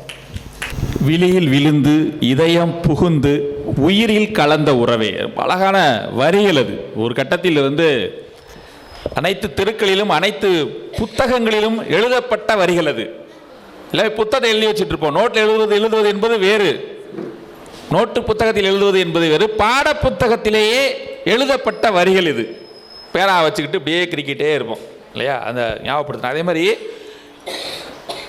உனக்கு மட்டும் கேட்கும் எந்த உயிர் உருகும் சத்தம், அதுதாங்க காதல், அதுதான் காதல். இப்பொழுது எங்கள் ஐயா வராரு. அவரை காதல் மன்னன்னு சொல்லலாம், இல்லை காதல் இளவரசன் அப்படின்னு கூட சொல்லலாம். ஆண்களின் காதல் தான் என்று கூறுவதற்காக வருகிற எங்கள் ஐயா அவர்களை அன்போடு உங்கள் சார்பாக அழைக்கிறேன். இந்த அருமையானதொரு வாய்ப்பினை எனக்கு நல்கிய பாரதிய இலக்கிய பேரவையின் நிறுவனர் மற்றும் தலைவர் ஐயா மா முருகன் அவர்களே, இங்கு எங்களது ஆண் கவிதை பாடல்கள் தான் சிறந்தவை என்று எனது அணியினர் வந்திருக்கின்ற ஒரு அனைவரையும் வருகை வருகை என வரவேற்கிறேன். மற்றும் எதிரணியாக இருந்து பெண்களே பெண்களின் கவிதைகளே என்று முழக்கமிட்டு வந்திருக்கின்ற அனைத்து தோழிகளுக்கும் மிக்க நன்றி. காதல்ங்கிறது ஆண்கள் தான் உண்மையான காதல் பண்ணுறாங்க. ஆண்களுடைய கவிதை பாடல்கள் தான் சிறந்தவையாக இருக்கிறது. ஆனால் என்னுடைய காதல் 3 காதல் உண்டு. அவளும் எத்தனை 3 காதல். நன்றி நன்றி. ஒருதலை காதலாக முடிஞ்சிருச்சு. 4வது காதல் தான் தாய் மாமன மகளை கல்யாணம் பண்ணிட்டு நீங்க இப்போ நம்ம தொடர்ச்சியா இருக்கிறோம். அழகிய நிலவில் ஆக்சிஜன் நிரப்பி அங்கே உனக்கு ஒரு வீடு செய்வேன். உன்னுயிர் காக்க என்னுயிர் கொண்டு உயிருக்கு உயிராய் உனையிடுவேன். இதுவரை மண்ணில் பிறந்த பெண்ணில் நீதான் நீதான் அழகியடி. அத்தனை அழகும் மொத்தம் சேர்த்து என்னை வதைப்பது கொடுமையடி. ஏயத்தை பிடித்து மெத்தைகள் அமைத்து மெல்லிய பூ உனை தூங்க வைப்பேன். எவ்வளவு இதெல்லாம் நீங்க கற்பனைக்கு எட்ட காதல் தொலைவுக்கு போயிருக்கிறார். மொட்டை மாடியில் உட்காந்து வானத்தை பார்க்கணுங்க. இருக்கிறாருங்க. தூக்கத்தில் மார்பில் வேர்க்கின்ற போது நட்சத்திரம் கொண்டு நான் துடைப்பேன். பால் வண்ண பறவை குளிப்பதற்காக பனித்துளி எல்லாம் சேகரிப்பேன். தேவதை குளித்த துளிகளை அள்ளி தீர்த்தம் என்றே நான் குடிப்பேன். No comments. அடுத்து ஒரு என்ன சொல்லன்னு தெரியல, அவங்கள பற்றி பாட வர்றாங்க. பாடட்டும், கேட்போம். ஏதேதோ எண்ணம் வளர்த்தேன், உன் கையில் என்னை கொடுத்தேன். நீதானே புன்னகை மன்னன், உன் ராணி நானே. பண்பாடும் பாடக நீயே, உன் ராகம் நானே. ஏதேதோ எண்ணம் வளர்த்தேன். அடுத்த லைன் மட்டும் கவனிங்க, இது ரொம்ப அருமையான லைனு. குலதெய்வமே எந்தன் குறை தீர்க்கவா, கை நீட்டினேன் என்னை கரை சேர்க்கவா. நீயே அணைக்கவா, தீயை அணைக்கவா. நீ பார்க்கும்போது பணியாகிறேன், உன் மார்பில் சாய்ந்து குளிர் காய்கிறேன். எது வந்த போதும் உந்தன் அன்பு போதும். ஏதேதோ எண்ணம் வளர்த்தேன். இந்த லைனுக்கு மேலே சார் எழுத முடியாத பாட்டை உங்களை குலசாமின்ற நான் சொல்கிற அளவுக்கு இந்த பாட்டு வரைக்கும் அழகாக எழுதியிருக்காங்க. அதனால் மனசில் வச்சுக்கிட்டு கரெக்டாக சொல்லுங்க. சரி, இல்லை ஒழுங்காக சொல்லுங்க. ஆமாம், தைரியமாக நல்லா ஒழுங்காக சொல்லுங்க. சொல்லித்தப்பா. நன்றி, வணக்கம். சிறப்பாக. அதாவது நீ பார்க்கும்போது நான் பணியாகிறேன், நீ பார்க்கும்போது நான் பணியாகிறேன், உன் மார்பில் சாய்ந்து நான் குளிர் காய்கிறேன். இது வந்து பெண்களுக்கு மட்டும்தான் எழுதியிருக்காருன்னு நினைக்காதீங்க, எங்களுக்கு எழுதியிருக்காரு தெரியுமா.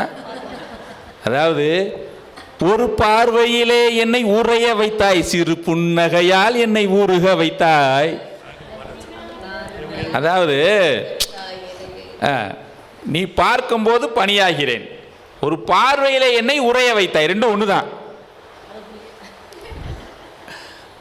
ஆனால் வந்து அது அந்த வரி அந்த வரி வந்து அந்த பாடகி பாடுவதாக இருக்கட்டும், அந்த சூழ்நிலையாக இருக்கட்டும், அது உணர்வாக இருக்கட்டும், உணர்வு தான் ரொம்ப முக்கியம். நீ பார்க்கும்போது நான் பணியாகிறேன், உன் மார்பில் சாய்ந்து நான் குளிர் காய்கிறேன் என்கிற அந்த உணர்வு இருக்குது பார்த்தீங்களா. அந்த உணர்வு, பெண்களினுடைய உணர்வை கவிப்பேரரசு அத்தனை சிறப்பாக வெளிப்படுத்தியிருப்பார், பாடலாக வடித்திருப்பார். பாடலை பாடிய அன்பு மனைவிக்கு ஆசை முத்தங்கள். அடுத்து ஆண்களின் அன்னைக்கு ஒரு என்ன சொல்ல, காதலித்து திருமணம் புரித்து அந்த மனைவியை இன்று வரை காதலித்துக் கொண்டிருக்கும் அன்பு நண்பர் அவர்களை அன்போடு அழைக்கிறேன். நன்றி. பாரதி இலக்கிய பேரவையின் இந்த விவாத அரங்கிற்கு வந்து கொண்டிருக்கும் அனைத்து உறவுகளுக்கும் வாழ்த்துக்களும் வணக்கங்களும். ரொம்ப அழகான தலைப்பு. வைரமுத்து அவர்களின் காதல் பாடல்களில் விஞ்சி நிற்பது ஆண்களின் காதலா பெண்களின் காதலா? ரெண்டு தரப்புமே மிகச்சிறப்பான பாடல்களை பாடினாங்க. ஒன்றே ஒன்று தான், காதல் எல்லாருக்கும் ஒன்றுண்டாரு. ஆனால் ஆண்களுக்கு அது வாழ்க்கை, பெண்களுக்கு அது வார்த்தை. ரெண்டுக்குமான வேறுபாடு அது இங்கே பாட்டில் உணரலாம். இப்போ உதாரணத்துக்கு அம்மா பாடினாங்க, நான் தனிப்பட்ட பாடல் பாடலை, இவங்க பாடலே எடுத்து சொல்கிறேன். ஆப்பிள் பெண்ணே நீ யாரோன்ற பாட்டு பாடினாங்க. அதில் அந்த கடைசியில் அவருக்கு சொன்னாங்க, அழகே உன்னை காணாமல் அன்னம் தண்ணீர் தொடமாட்டேன், ஆகாயத்தன் மறுபக்கம் சென்றால் கூட விடமாட்டேன், உன்னை காணும் முன்னே கடவுள் வந்தாலும் கடவுளை நானும் தொடமாட்டேன். நீங்கள் கவனிச்சிங்கன்னா இது உண்மை. வீட்டுக்கு போனால் எந்த ஆணும் தானாக போட்டு சாப்பிட மாட்டாங்க. முதல்ல பார்த்துறீங்களா? ஒன்று அம்மா போடணும், இல்லாட்டி மனைவி போடணும். தானாக போட்டு சாப்பிட்ற துர்பாக்கியம் வந்து அது சாபம். ஏன்னா அப்படி எந்த ஆணும் பண்ண மாட்டாங்க. ஏன்னா எவ்வளோ இப்போ டேஸ்ட்டாகவும் இருக்கட்டும், அது மனைவி கையால் வரும்போது தான் அது அமிர்தம். அதுதான் அந்த பாட்டு. அதேமாரி இந்த கோவச்சுக்கிட்டு அம்மா வீட்டுக்கு போன பெண்களை கூப்பிட ஆண்கள் போவான். நீங்கள் பார்த்துருக்கீங்க. ஊரில் போகும்போது ஊர் நுழையும் போதே கோயில் இருக்கும், சாமி கும்பிட மாட்டான். நீங்கள் போயிட்டு குடும்பத்தோடு வந்து தான் சாமி கும்பிடுவான் அவன். நீங்கள் பார்த்தீங்கன்னா அதான், உன்னை பார்க்கும் முன்னே கடவுள் வந்தாலும் தொலைமாட்டேன் அவர் எழுதியிருப்பார். வாழ்ந்து எழுதின வரிகள் அதெல்லாம். அதில் உலகின் விளிம்பில் நீ இருந்தாலும் அங்கும் வருவேன் அறிவாயா, உயிரை திருகி கையில் தந்தால் ஓகே என்று சொல்வாயா. அதுக்கு அடுத்தது ரொம்ப முக்கியமானது. ஆமாம் என்று சொல்லிவிட்டால் ஆண்டுகள் 100 உயிர் திருப்பேன், இல்லை என்று சொல்லிவிட்டால் சொல்லின் முடிவில் உயிர் துறப்பேன். நீ சொல்லி முடிக்கிறதுக்கு முன்னாடி இறந்துடுவேன் என்னுவார். அவ்வளவு உணர்வுபூர்வமான பாடல் வரிகள் எங்கே இருக்குன்னா, ஆண்களின் பக்கம் நின்று அவர் தன்னை ஒரு ஆண் என்பதனால் இயல்பாக அந்த மன வெளிப்பாடு வந்து ரொம்ப இயல்பாக வரும். அதிசயமே பாடல் பாடுறாங்க அம்மா. அதில் வந்தீங்கன்னா, ஒரு வாசம் இல்லா கிளையின் மேல் நறுவாசம் உள்ள பூவை பார், பூவாசம் அதிசயமே. கிளையில் வாசமே அடிக்காது, ஆனால் கிளையிலிருந்து பூக்கிற பூக்கு ஒரு வாசம் இருக்கும், அது அதிசயம். அலைகடல் தந்த மேகத்தில் சிறு துளி கூட உப்பில்லை, மழை நீரும் அதிசயமே. அதுபோல கட்டாந்தரையாக இருந்த ஆண்களின் மனதில் காதல் பூக்குது இல்லையா, அது ஒரு பேர் அதிசயம்னு இருப்பார் வைரமுத்து. நீங்கள் நல்லா பார்த்தீங்கன்னா ரோஜா படத்தில் ஒரு பாட்டு வரும், இல்லை ரோஜா, அதில் வந்து அந்த பனிப்பொழிவில் அவங்க பாடுவாங்க இல்லையா, புது வெள்ளை மலை. அதில் அந்த ஆண் சொல்லுவான், நீங்கள் இந்த நுட்பமாக பார்க்கணும். அந்த ஆண் சொல்லுவான், பெண் இல்லாத ஊரிலே அடி ஆண் பூ கேட்பதில்லைன்னுவான். நீங்கள் அடுத்து பெண் சொல்கிறத கவனிக்கணும். அவங்க சொல்லுவாங்க, பெண் இல்லாத ஊரிலே கொடிதான் பூ பூப்பதில்லைன்னுவாங்க. அது கர்வத்தின் உச்சம். டே, நாங்கள் இல்லாத ஊரில் பூவே பூக்காதடா என்ன அவங்க சொல்லுவாங்க. ஆணை பாருங்க, ஆணோட மனசை பாருங்க. நீங்கள் இல்லாத ஊரில் நாங்கள் பூ கூட வாங்க மாட்டோமா, அந்த பூவை கூட ரசிக்கிற மனநிலை எங்களுக்கு இருக்காதுன்னு ஒரு ஆண். அதே பாட்டில் பார்த்தீங்கன்னா கீழே சொல்லுவான், உன் புடவை முந்தானை சாய்ந்ததில் இந்த பூமி பூ பூத்தது. உடனே அந்தம்மா, இது கம்பன் பாடாத சிந்தனை உன் காதோரம் யார் சொன்னது. அதுதான் வைரமுத்து. இப்போ என்னென்ன, காடு தான், பெரும் காடு தான், பெண்களின் காதல் பெரும் காடு தான். ஆனால் அதில் இருக்கும் அழகான அருவி ஆண்களின் காதல். அருவி இருந்தால் தான் அந்த காடு சோலையாக இருக்கும். பெண்களின் காதல் உள்ளிருந்து எழும்புவது, ஆண்களின் காதல் மேலிருந்து மலை போல் விழுவது. ஆண்களின் காதலே உயர்ந்து நிற்கிறது, விஞ்சி நிற்கிறது என்று கூறி என் உரையை நிறுத்துகிறது. நன்றி, வணக்கம். ரொம்ப சிறப்பாக கடைசியாக பாடிட்டார். இந்த விவாத அரங்கின் வெற்றியாக இதை நான் கருதுகிறேன். அடுத்து 2ஆம் சுற்றில் அணிக்கு 2 பேருக்கு மட்டும் வாய்ப்பு கொடுப்போமா? எல்லாருமே பேசணுமா? ஏன்னா நேரம் கருதி.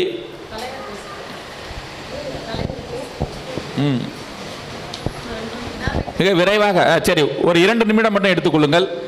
தங்கச் சங்கிலி மின்னும் பைங்கிலி தானே கஞ்சியதோ, தஞ்சம் மல்லிகை மஞ்சம் என்றிவள் தோளில் துஞ்சியதோ.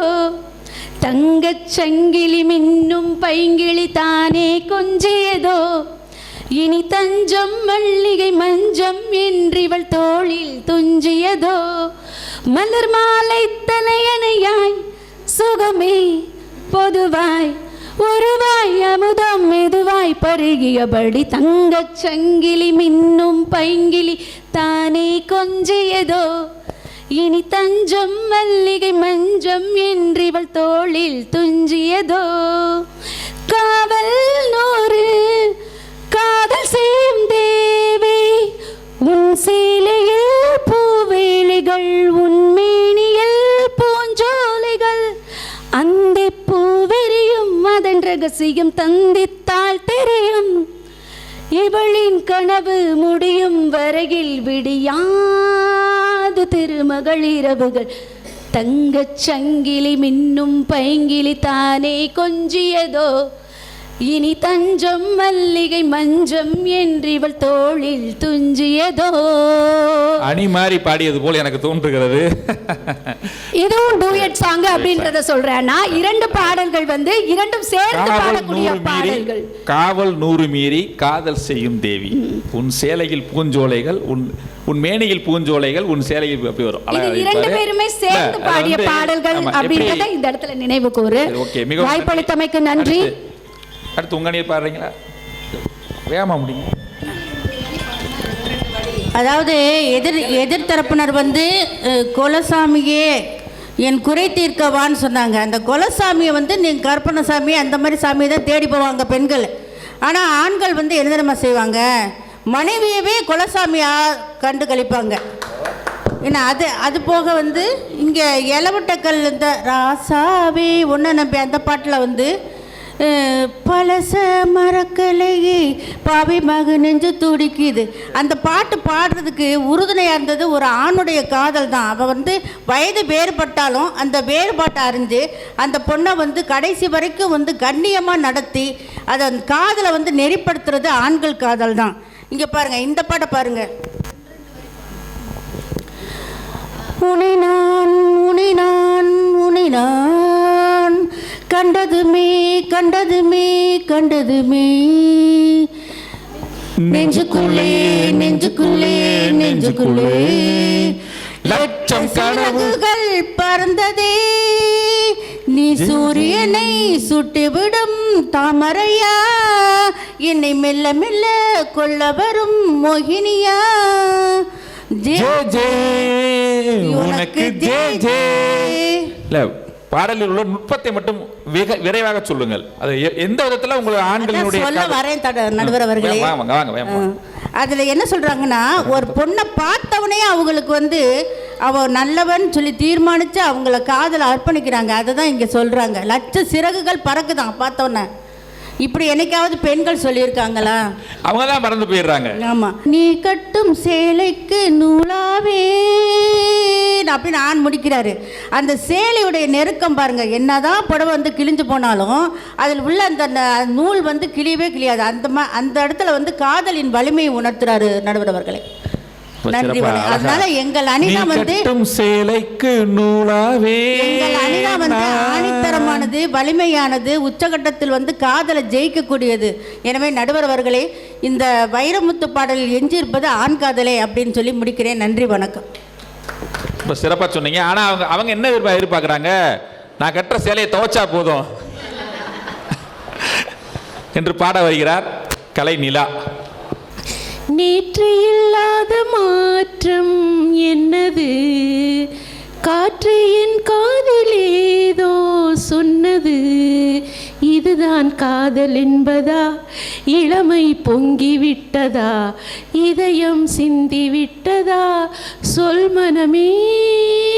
அடுத்து சொல்வாரு, கடவுள் இல்லை என்றேன் தாயை காணும் வரை, கனவு இல்லை என்றேன் ஆசை தோன்றும் வரை, காதல் பொய் என்று சொன்னேன் உன்னை காணும் வரை. நான் பாடும் பாடல், நான் பாடும் பாடல்ங்கிற படத்துல வர பாடவா? பாடுங்க.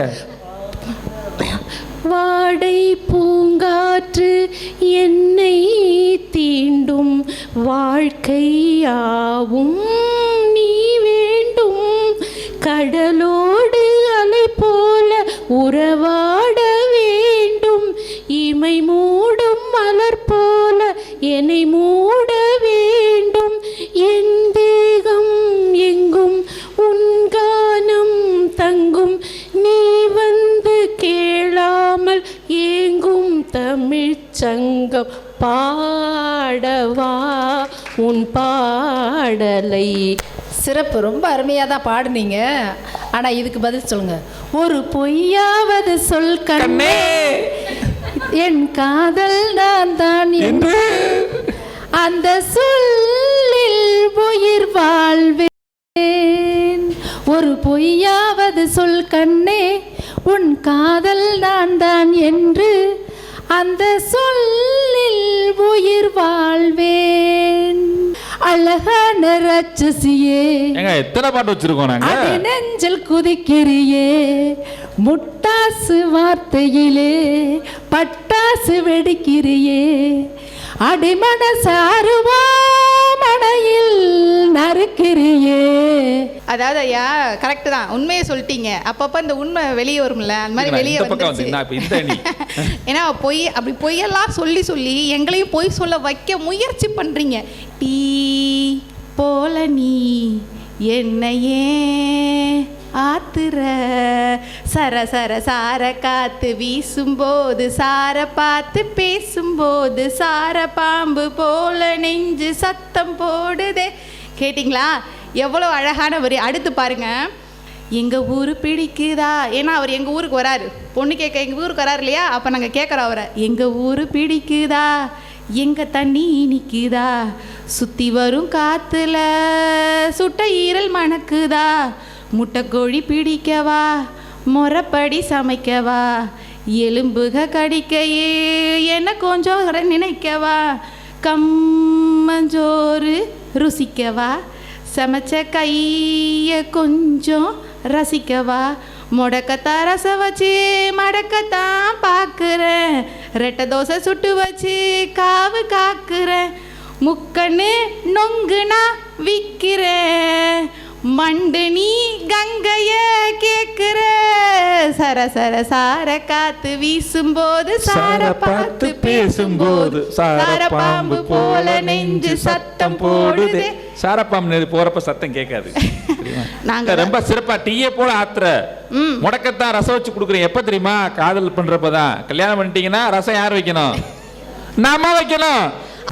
அதாவது சரசர சார காத்து சொல்றீங்க, ஆனால் அதையும் தாண்டி அந்திமழை பொழிகிறது, ஒவ்வொரு துளியிலும் உன்முகம் தெரிகிறது. இது அந்த வைரமுத்து ஐயாவுக்கு மிக பிடித்தமான ஒரு பாடல். புதிய முகம் படத்தில் வந்து பாடியிருப்பாங்க.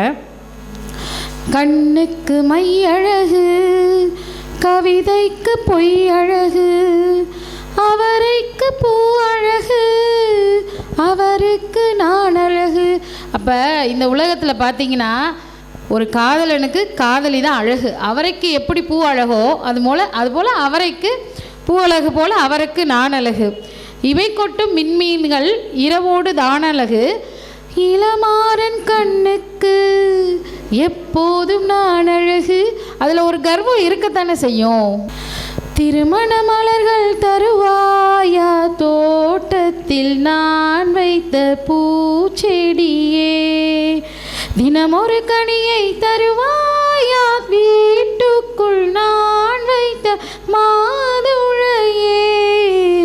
இப்படி வந்துட்டு கடைசியில் பாடுவாங்க, பாவாடைய விழும் வயதில் கயிறு கட்டி விட்டவன் எவனோ, தாலி கட்ட வந்தவன் அவனே உறவானவன், கொலுசையிடம் மூசை கேட்டே மனசில் உள்ள பாசை சொல்வான், மழை நின்ற மரளை போல பதமானவன், உறவெல்லாம் ஒன்றாய் ஒன்றாய் கூடியவன், தெய்வங்களும் எங்களைத்தான் நேசிக்குமே, தேவதைகள் வாழ்த்து மடல் வாசிக்குமே. திருமண மலர்கள், எவ்வளவோ மலர்கள் நம்ம கேள்விப்பட்டிருப்போம். ஆனால் திருமண மலர்கள் என்ற சொல்லை உருவாக்குதல், அதான் எனக்கு நானே ஒரு மொழியை தயாரித்துக் கொண்டேன் அப்படின்னு. லட்சம் பல லட்சம் என்று தாய்மொழியில் சொல்லியிருக்க ஒத்த சொல்லு சிக்கவில்லை, எதனாலே பந்தி வச்ச வீட்டுக்காரி பாத்திரத்தை கழுவி புட்டு பட்டணியா கிடப்பாளே அது போலே அப்படின்னு சொல்லியிருப்பாரு. இன்னொரு உதாரணம் சொல்லியிருப்பார். இது வந்து காதலர் மாதம் அப்படின்றதுனால இந்த வரிகளை நான் சொல்லியே ஆகணும். டெய்லி தினம் அவள்கிட்ட போய் காதலை சொல்லிடலான்னு அவன் போகிறான், ஆனால் அவனால் சொல்ல முடியலை. அதுக்கு எதை ஊமைப்படுத்துகிறாருன்னா, காதலிந்தன் வீதி வழி கையை வீசி வந்த பின்னும் கால் கடுக்க காத்திருக்கேன், எதனாலே பிப்ரவரி மாதத்துக்கு நாலு ஒன்று கூடி வர ஆண்டு நாலு காத்திருக்கும், அது போலே நெஞ்சாங்கூட்டில் நீயே நிற்கிறாய் பெண்ணே, நெற்றி பொட்டில் தீயை வைக்கிறாய், உன்னோடு நான் கொண்ட பந்தம் மண்ணோடு மழை கொண்ட சொந்தம், காய்ந்தாலும் அடியீரம் எஞ்சும், உன்னோடு நான் கண்ட பந்தம் மண்ணோடு கண்ணோடு மழை கொண்ட சொந்தம் காய்ந்தாலும் அடியீரம் எஞ்சும் கண்ணில் கண்ணில் கண்ணீர் இன்ப கண்ணீரே கண்ணீரே சந்தோஷ கண்ணீரே. அப்போ கூட உங்களை நாங்க சந்தோஷ கண்ணீர் தான் சொல்றோம். தேடி தேடி தேய்ந்தேனே மீண்டும் கண்முன் கண்டேனே பெண்ணே பெண்ணே. மிகச் சிறப்பாக ஆண்களின் அணிக்கு பாடி முடித்த பின் பெண்களின் அணிக்கு பாட வருகிறார் அன்பு மகள். போதும் போதும் 90s ரொம்ப தான் பண்ணாதீங்கப்பா. அப்பதுல இருந்து 90 என்னை ஒரு 2K பொண்ணு உட்கார வச்சுக்கிட்டு 80s 70sல இருந்து பாடிக்கிட்டே இருக்கீங்க. நீங்க எல்லாம் பார்த்தது வெறும் 90s 80s 70s வைரமுத்து தான். ஆனா இப்ப நான் பாட போறது வந்து 2K வைரமுத்து. அநேகன்ற படத்துல வந்து அவ வந்து போன ஜென்மத்துக்குரிய அதுலலாம் அவளோட கனவுல போயிருப்பா. அதுலயும் இப்ப இருக்கிற அதே காதலன் தான் காதலனா இருப்பான்.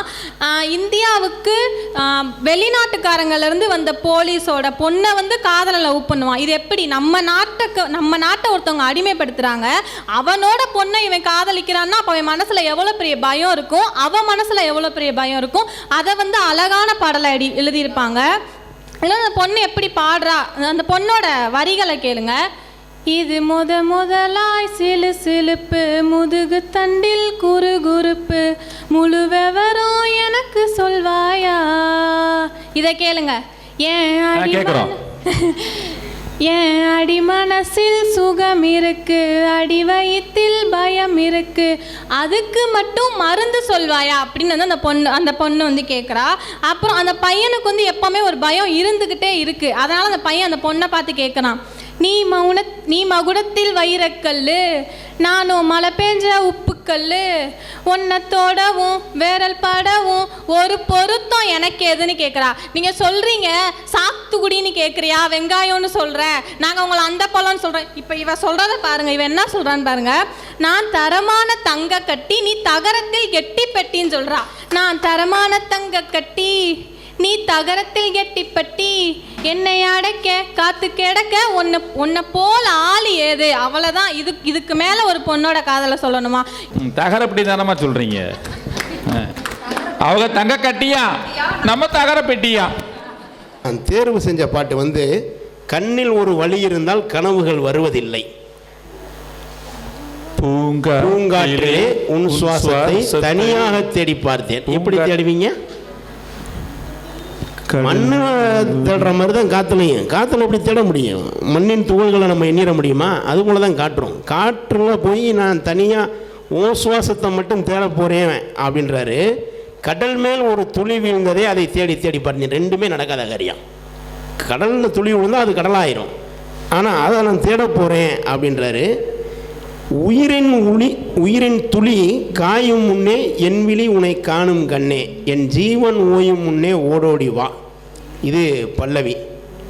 அடுத்ததில் சரணத்தில் சொல்கிறாரு, காற்றின் அலைவரிசை கேட்கின்றதா, காற்றின் அலைவரிசை கேட்கின்றதா, கேட்கும் பாட்டில் ஒரு உயிர் விடும் கண்ணீர் வழிகின்றதா, நெஞ்சு நனைகின்றதா, இதயம் பருகும் ஒரு வாசம் வருகிறதா, காற்றில் கண்ணீரை ஏற்றி கவிதை செந்தேனை ஊற்றி கண்ணே உன் வாசல் சேர்ப்பேன், ஓயும் ஜீவன் ஓயும் உன்னே ஓடோடிவா, பூங்காற்றிலே உன் சுவாசத்தை தனியாக தேடி பார்த்தேன், வசந்தங்கள் வாழ்த்தும் பொழுது உனது கிளையில் பூவானேன், இலையுதிர் காலம் முழுதும் மகிழ்ந்து உனக்கு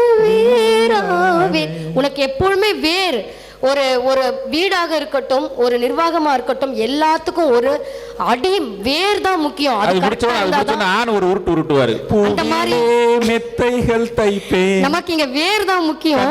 நீங்க மெத்தையெல்லாம் எங்களுக்கு வேண்டாம்.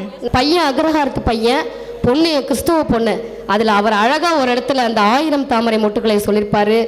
இங்கே 2 ஜாதி மல்லிகை தொட்டுக்கொள்ளும் காமன் பண்டிகை, கோயிலில் காதல் தொழுகை. அழகா அந்த மதங்களை இணைத்த ஒரு மத நல்லிணக்கத்தை நம்ம வெறும் பாட்டு அந்த காதலாக தான் பார்க்குறோம். அதையும் தாண்டி ஒரு மனித நேயத்தையும் மத நல்லிணக்கத்தையும் சொல்லிக் கொடுத்தவர் கவிப்பேரரசு அவர்கள். ஒரு பூவிலும் மனம் பார்க்காதவள், உன் வேர்வையில் புது மனம் பார்க்கிறேன். குயில் பாடலில் மனம் அசையாதவள், ரயிலோசையில் இன்று திசை கேட்கிறேன். எல்லாம் இந்த காதல் செய்த மாயம், என்னை போல வெண்ணிலவும் தேயும். பாவை உன்னை கேட்க நினைத்த பரிசு ஒன்று தருவாயா? உனக்குள் சென்ற காற்று வேண்டும், எனக்கு மட்டும் தருவாயா? உன் இதயம் என்னும் பாத்திரத்தில் நீயே நிரம்பி வழிவாயா? சந்தா சந்தா இவள் சம்மதம் தந்தாள். உள்ளுக்குள் காதல் கோடி மறைத்தாள், முட்டுக்கள் மூடி விட்டு தீரத்தாள். இனிமேலும் திரை போட வழி இல்லையே, உன் காதல் பிழை இல்லையே. நன்றி, வணக்கம். அழகா, அதாவது பெண்களுடைய காதலை சொல்வது என்பது அது சவாலான விஷயம் இல்லையா? சொல்ல முடியாத விஷயம். சொல்ல முடியாத இங்கிட்டு போய்க்கிறேன், சொல்ல முடியாத விஷயத்தை சொல்றாருல்ல, அதான சிறப்பு. பெண்களுடைய மனதை பெண்களுக்கு தான் தெரியும் என்பது அது யார் சொன்னான்னு தெரியல, யாரோ சொல்லிக்கிட்டு இருக்கீங்க. ஆனாலும் கவிப்பேரரசு சொல்கிறார் என்றால் அவர்தான் கவிஞர் என்று அழகாக பதிவு செய்துள்ளார். அவருக்கு வாழ்த்துக்கள் கூறி ஆண்களின் காதலுக்கு நிறைவாக இப்போ ரீரிலீஸ் பண்ணாங்க. அதில் ஒரு டைலாக் வரும், குழந்தை வாய் பேசுது, இன்னொரு டைலாக் வரும். அதுமாரி இங்கே பாப்பா 2K கிட்ஸு, நீங்களாம் 90s கிட்ஸு வாய் பேசுது. என்னென்ன இப்பயும் ட்ரெண்டிங் என்னென்ன, கருத்தை மச்சான் கஞ்சத்தானா எதுக்கு வச்சா. 2K கிட்ஸுக்கு நாங்கள் தான்மா ட்ரெண்டிங்கு, நீங்கள் ரெஃபரன்ஸ் இங்கே தான் எடுக்கிறோம், சரியா? இப்போ அம்மா குறுந்தொகை இருந்தால் பாட்டு எடுத்தாங்க எங்களுக்கு. பார்த்தீங்கன்னா நியாயம் யாராகியோ எங்கள்கிட்டையும் சங்கலிக்கே இருக்கு, நாங்களும் படிச்சிருக்கோம், எங்ககிட்டையும் குறுந்தொகை இருக்கு. இப்போ இந்த பொத்தி வச்ச மல்லிகை மல்லிகை மொட்டு நடுவர் அழகாக பாடுவார், அதனால் அப்பப்போ அவரை பாட விட்டுருவோம். அதில் அந்த பொண்ணு சொல்லும், ஆத்துக்குள்ள நேத்து ஒன்ன நினைச்சேன், வெக்க நேரம் மாற மஞ்சள் குளிச்சே. மஞ்சள் குளிக்கிறது 2 காரணம் இருக்குது பெண்கள் மஞ்சள் குளிக்கிறதுக்கு. ஒன்று, அது கிருமி நாசினி. 2வது, தோலின் நிறத்தின் மீது தங்க முலாம் பூசுவது. நிறம் அப்படி வெள்ளை மஞ்சள் நிறத்தில் மாறுவதற்கு. இந்த அம்மா சொல்லுது, நேற்று ஆற்றுக்குள்ளே உன்னை நினச்சேன், ஆற்றுல குளிக்கும் போது தான்டா உன்னை நினச்சேனே, வெக்கமாக போய் உடம்புலாம் சிவப்பாயிருச்சான். அந்த சிவப்பு நிறம் மறைக்கிறதுக்கு மஞ்சள் குளிச்சேன். இவன் நம்மளால நம்பலை. உடனே அடுத்தால் கேட்குறான், கொஞ்சம் மறைஞ்சு பார்க்கவா, உள்ள முதுகு தேய்க்கவா. நீ நினைச்சியா வெக்கப்பட்டியான்னு நான் மறைஞ்சு பார்க்கவா, இல்லை உன் நேரம் சிவப்பாயிருச்சான்னு உன் முதுகு தேய்க்கவா. உடனே அந்த அம்மா சொல்லுது, அது கூடாது, இது தாங்காது, அடுத்த காம்பு தானே பூவை தாங்குது. இது குறுந்தொகை. சின்ன காம்பு தானே பூவை தாங்குது, உயிர் தவ சிறிது காமம் பெரிது. குறுந்தொகை சொல்லுவாரு, உயிர் சிறுசுதான்டா, அதை தாங்கி நிற்க அது உலகத்தை விட ரொம்ப பெருசுடா. அதுபோல காதல் நம்மளை தாங்கி நிற்கிறதே காதல் தாமான்னு குறுந்தொகையிலிருந்து வைரமுத்து எங்க பாடியிருக்காருங்கம்மா, நாங்களும் சொல்லுவோம்.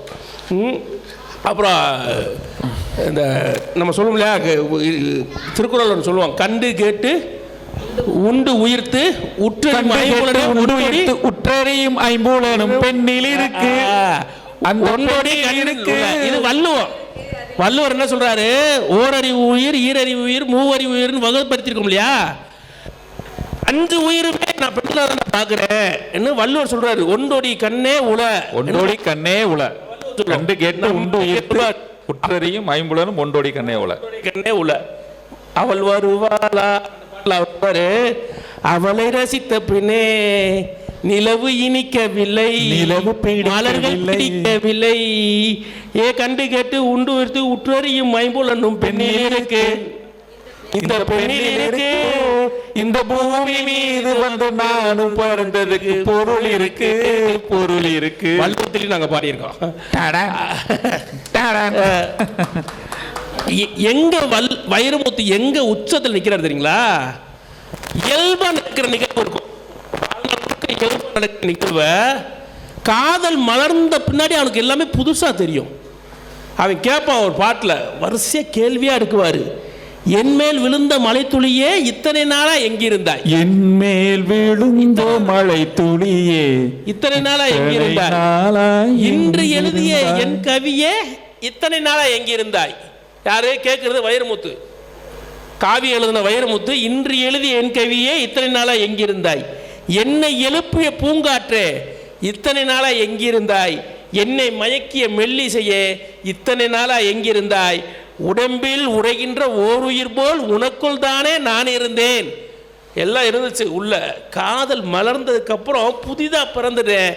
நான் விழுகிற மலையை ரசிக்கிறேன், தொடுகிற காற்றை ரசிக்கிறேன், கேட்கிற இசையை ரசிக்கிறேன்.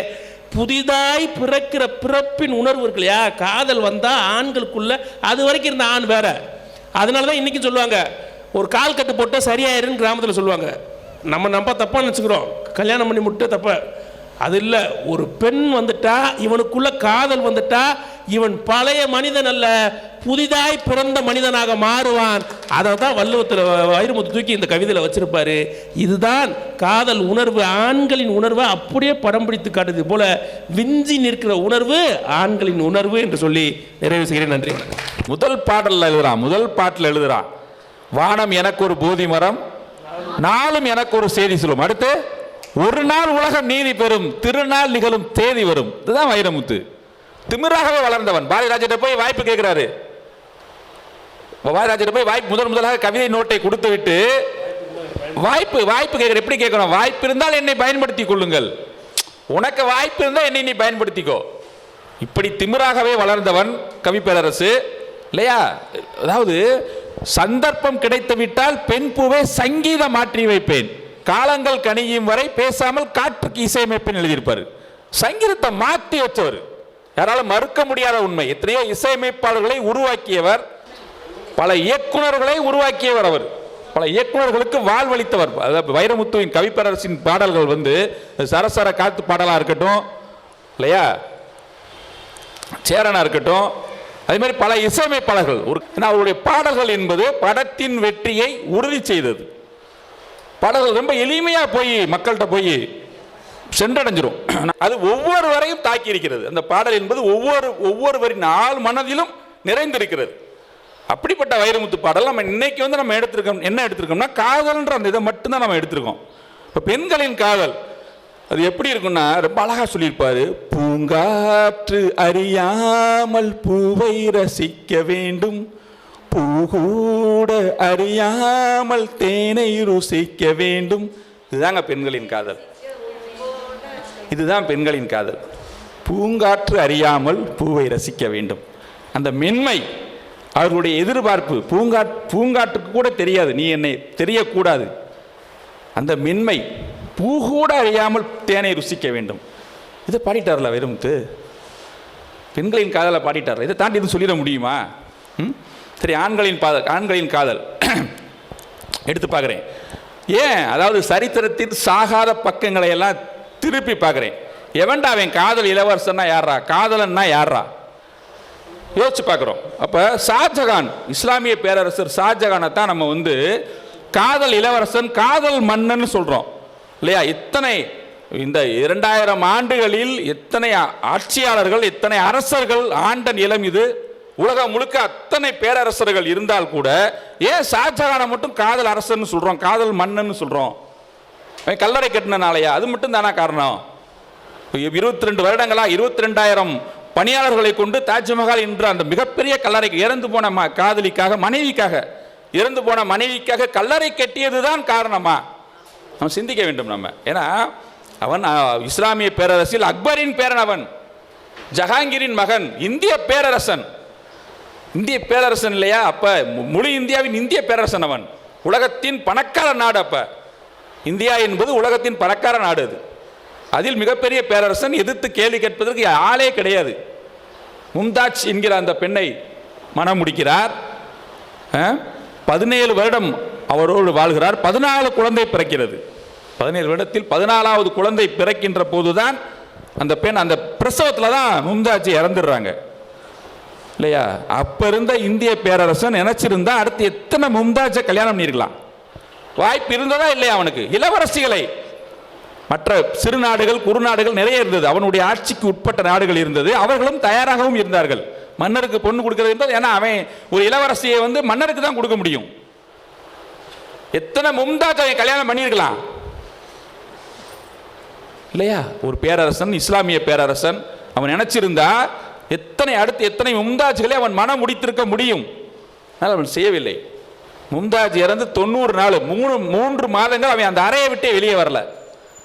ஒரு இந்திய பேரரசன் யோசிச்சு பாருங்க. ஒரு இந்திய பேரரசன், கேள்வி கேட்க ஆள் இல்லாத இந்திய பேரரசன், மிகப்பெரிய செல்வ செழிப்பில் உள்ளவன், கட்டடக்கலை அவனுடைய ஆட்சி காலத்தில் தான் கட்டடக்கலை என்பது பொற்காலம் அப்படின்னாங்க. ரசிச்சு கட்டினா செங்கோட்டை. இன்னைக்கு இருக்க செங்கோட்டை யார் கட்டினது?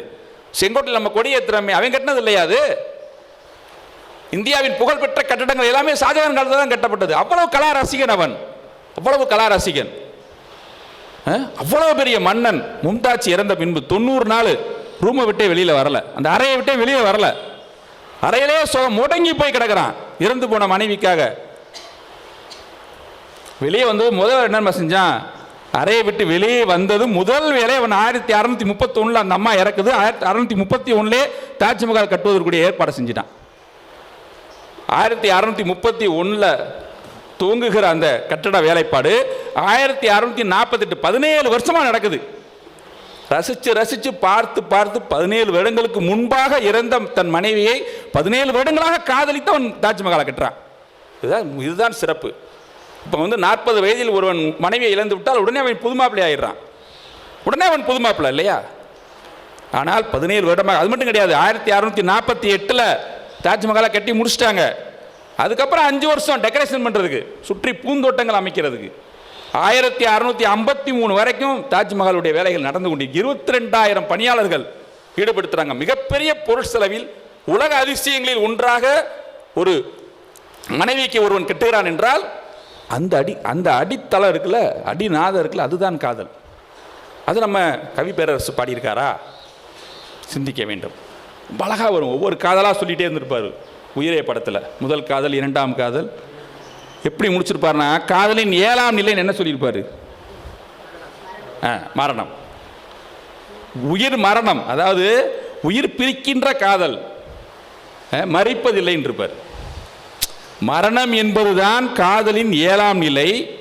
உடல் மரித்த காதல், அது காதலாக இருந்தால், உடல் மரித்திருந்தால் கூட இந்த மரணம் என்பது இந்த காதலை பிரிக்காது. இந்த ஷாஜகானுடைய காதலை எடுத்து மிகச் சிறப்பாக இந்த காதலின் 7 நிலை, ஒரு ஆணினுடைய காதலின் 7 நிலையை ரொம்ப அழகாக சொல்லியிருப்பார் கவி பேரரசு. 7ஆம் நிலை என்ன? மரணம். அந்த மரணத்தையும் சேர்த்தே சொல்லியிருப்பார். மும்தாஜினுடைய மரணம் என்பது இப்போ ஷாஜகானுக்கு அவ்வளவு பெரிய ஒரு, நினைச்சிருந்தா எத்தனையோ பெண்ணை திருமணம் முடிச்சிருக்கலாம், யாரும் கேள்வி கேட்கவே முடியாது, முடிச்சிருக்கலாம்ல. அது 14 குழந்தை பெற்ற பின்பு அந்த மனைவியை ஒருவன் நேசிக்கிறான் என்றால் அதனால தான் அவன் காதல் இளவரசாகிறான், காதல் மன்னனாகிறான். அவ்வளோ பெரிய தாஜ்மஹாலை கட்டி அவ்வளவு பொருட்செலவில் அந்த மரணத்தை கொண்டு வந்து இந்த பாட்டில் வச்சிருப்பார். சரி, நம்ம பெண்களையும் காதலையும் நம்ம யோசிக்கணும்ல. பெண்களின் காதலை யோசிச்சு நம்ம திருப்பி பார்த்தோம்னா, சரித்திரத்தின் அந்த சாகாத பக்கங்களை திருப்பி பார்த்தோம்னா, முன்னாடி வந்து நிற்கிறது நம்ம கண்ணகி தான். காதலன், கணவன், கல்வன் என்று சொல்லப்பட்ட பின்பு டீ சாப்பிட்ருவோமா? காதலன், கணவன், கல்வன் என்று சொல்லப்பட்ட பின்பு, கொல்லப்பட்ட பின்பு ஒரு மிகப்பெரிய போராட்டம் நடத்தி, சட்ட போராட்டம் நடத்தி, மதுரையில் உள்ள அந்த மதுரையில் இருந்த தீய மக்களை, அதான் ரொம்ப முக்கியம், எல்லாரையும் கண்ணகி அழிக்கல, தீயரித்து கொள்ளல, தீய மக்களை தீ வைத்து அழித்தாலே அது காதல் இல்லையா? அது பெருங்காதல் இல்லையா? சிந்தித்து பார்க்க வேண்டும். அதுதான் காதல். கணவன் இறந்த பின்பு அந்த எந்த கணவன் கல்வன் என்று சொல்லப்பட்டானோ, யாரால் சொல்லப்பட்டார்களோ, அந்த ஊரில் உள்ள, அந்த மாநகரத்தில் உள்ள அத்தனை மக்களையும் தீ வைத்து கொளுத்தியது அதுதான காதல். கண்ணகியின் காதல் பெருங்காதல் இல்லையா? சரி, அப்படியே யோசிச்சு பாருங்க. கோப்பெருந்தேவி, என் அன்னை கோப்பெருந்தேவி கணவனை இழந்தாருக்கு காட்டுவது இல், உடனே இறந்தாங்கல்ல, அது பெண்களின் காதல் இல்லையா? காதல் என்பது இளைஞர்களுக்கு வருவது தானே? உடனே அடுத்த நொடியே அவன் கூட யானோ அரசன் யானோ கல்வன், யானோ அரசன் யானை கல்வன் இறந்து போயிடுறான். தவறு செய்தவன் அவன். கணவனை இழந்தாருக்கு காட்டுவது இல். மதுரையில் என்ன நடந்துச்சு? உடனே இறக்குறாங்களே. அது எவ்வளவு பெரிய காதல், கணவன் மீது கொண்ட காதல். எவ்வளவு ஒரு சிறப்பான பெருங்காதல். சரி, அப்படியே வருவோம், இன்னும் சரித்திரத்தை தாண்டி வருவோம். இப்போதாங்க எங்கள் அப்பாயி, அதாவது மதுரையில் வந்து அப்பனுடைய அம்மாவை அப்பாயி என்ன சொல்லுவாங்க, எங்கள் அப்பாயி வேலுநாச்சியார் என் கண் முன்னாடி வந்து நிற்கிறாங்க. சிந்திச்சு பாருங்க, கணவன் வந்து கொல்லப்படுகிறார் காளையார் கோவிலில், முத்துவடுகநாதர் அதுவரை பட்டத்து ராணியாக அந்த புறத்தில் இருந்தவர், அதான உண்மை. ராமநாதபுரம் சேதுபதியின் மகள், அதுவரை எப்படி இருந்தாங்க? அந்த புறத்தில் இருந்தவர்கள்.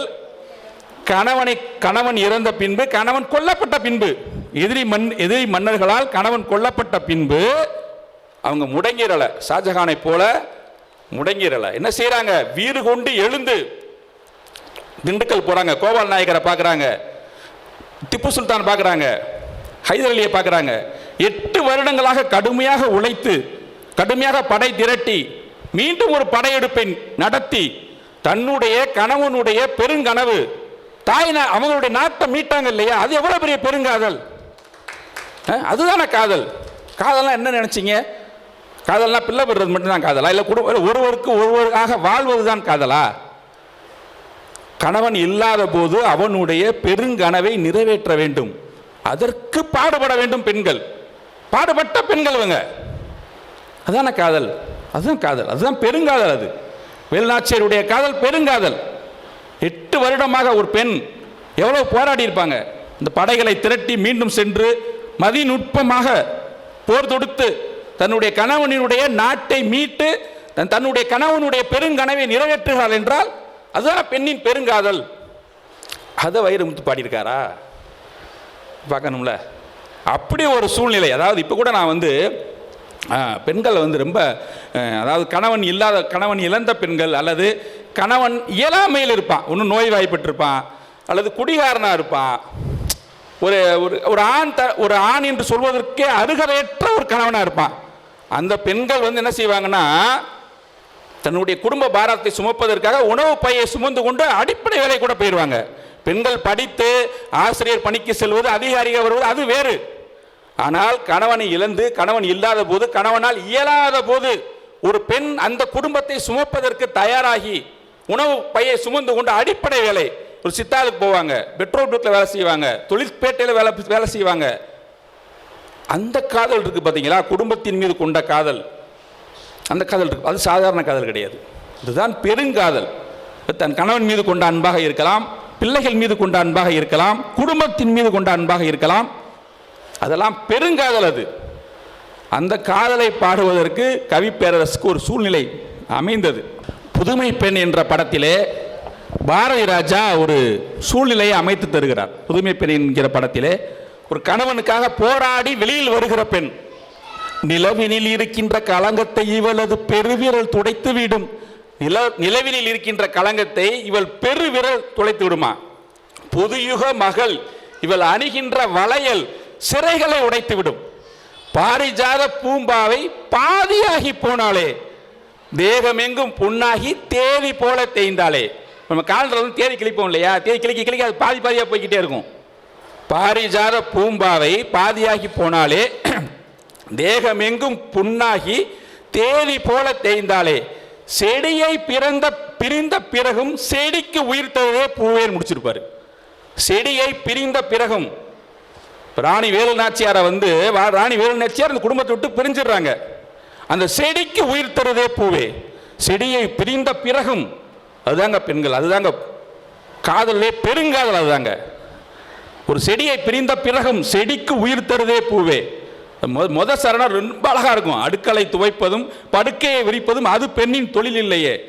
சுற்றம் என்ன சொன்னாலும், அதாவது இந்த பாடல் எப்படி ஆரம்பிக்கும்னா, ஓ ஒரு தென்றல் புயலாகி வருமே, ஓ ஒரு தெய்வம் படிதாண்டி வருமே, காலதேவனின் தர்ம எல்லைகள் மாறுகின்றதே. படிதாண்டா பத்தினி தானே, படிதாண்டா பத்தினி தான் சொல்லப்பட்ட ஒரு விஷயம். ஆனால் இன்றைய சூழ்நிலையில் பெண்கள் ஒரு படி தாண்டியும் கூட வேலைக்கு சென்றும் கூட அந்த குடும்பத்தின் மீது கொண்ட காதலால் என்ன செய்யறாங்க? பெருங்காதலால் அந்த குடும்பத்தை காப்பாத்துறாங்க இல்லையா? அது எப்படி சொல்லியிருப்பாருன்னா, காலதேவனின் தர்ம எல்லைகள் ஒரு எல்லை வச்சிருந்தாங்க. என்ன எல்லை வச்சிருந்தாங்க? படி என்கிற ஒரு எல்லை வச்சிருந்தாங்க. ஆனா அந்த காலதேவனின் தர்ம எல்லைகள் மாறுகின்றது. மாத்தினாரா? ஒரு வரியில் அதை உடச்சு செய்கிறாரு பாருங்க. காலதேவனின் தர்ம எல்லைகள் மாறுகின்றது. அடுக்களை துவைப்பதும் படுக்கையை விரிப்பதும் அது பெண்ணின் தொழில் இல்லையே. இன்னைக்கு வந்து என்ன ஆயிடுச்சு? இந்த காலதேவன் வந்து என்ன செய்யறான்னா, படி என்கிற அந்த எல்லையை மாற்றல்ல. பெண்கள் ஒரு அடிப்படை தொழிலுக்கு அடிப்படை வேலைக்கு செல்வதற்கான காரணம் என்ன? படித்து வேலைக்கு செல்வது என்பது வேறு. அது பொருள் தேடி இருக்கலாம், அல்லது அவருடைய உணர்வாக இருக்கலாம், சுதந்திரமாக இருக்கலாம், அது வேறு. ஆனால் கணவனுக்காக, கணவனை இழந்த ஒரு பெண் அந்த குழந்தைகளுக்காக, கணவன் மீது கொண்ட பேரன்பிற்காக, பெருங்காதலுக்காக தன் குடும்பத்தை சுமக்க உணவு பையை தூக்கி கொண்டு ஒருவர் செல்கிறாள் என்றால் அது இல்லையா பெருங்காதல்? அதுதான காதல், இதுதான் காதல். அந்த காதலை கவிப்பேரரசு ஒரு பாடலில் பாடியிருந்தால் கூட காலதேவனின் தர்ம எல்லைகள் மாறுகின்றதே என்று சுட்டி காட்டுகிற போது அந்த பெருங்காதலை பாடிய கவிப்பேரரசை வாழ்த்துகிறேன். எப்பொழுதுமே கவிப்பேரரசின் பாடல்களில் விஞ்சி நிற்பது பெண்களின் காதலை, பெண்களின் காதலை என்று கூறி நிறைவு செய்கிறேன். நன்றி, வணக்கம்.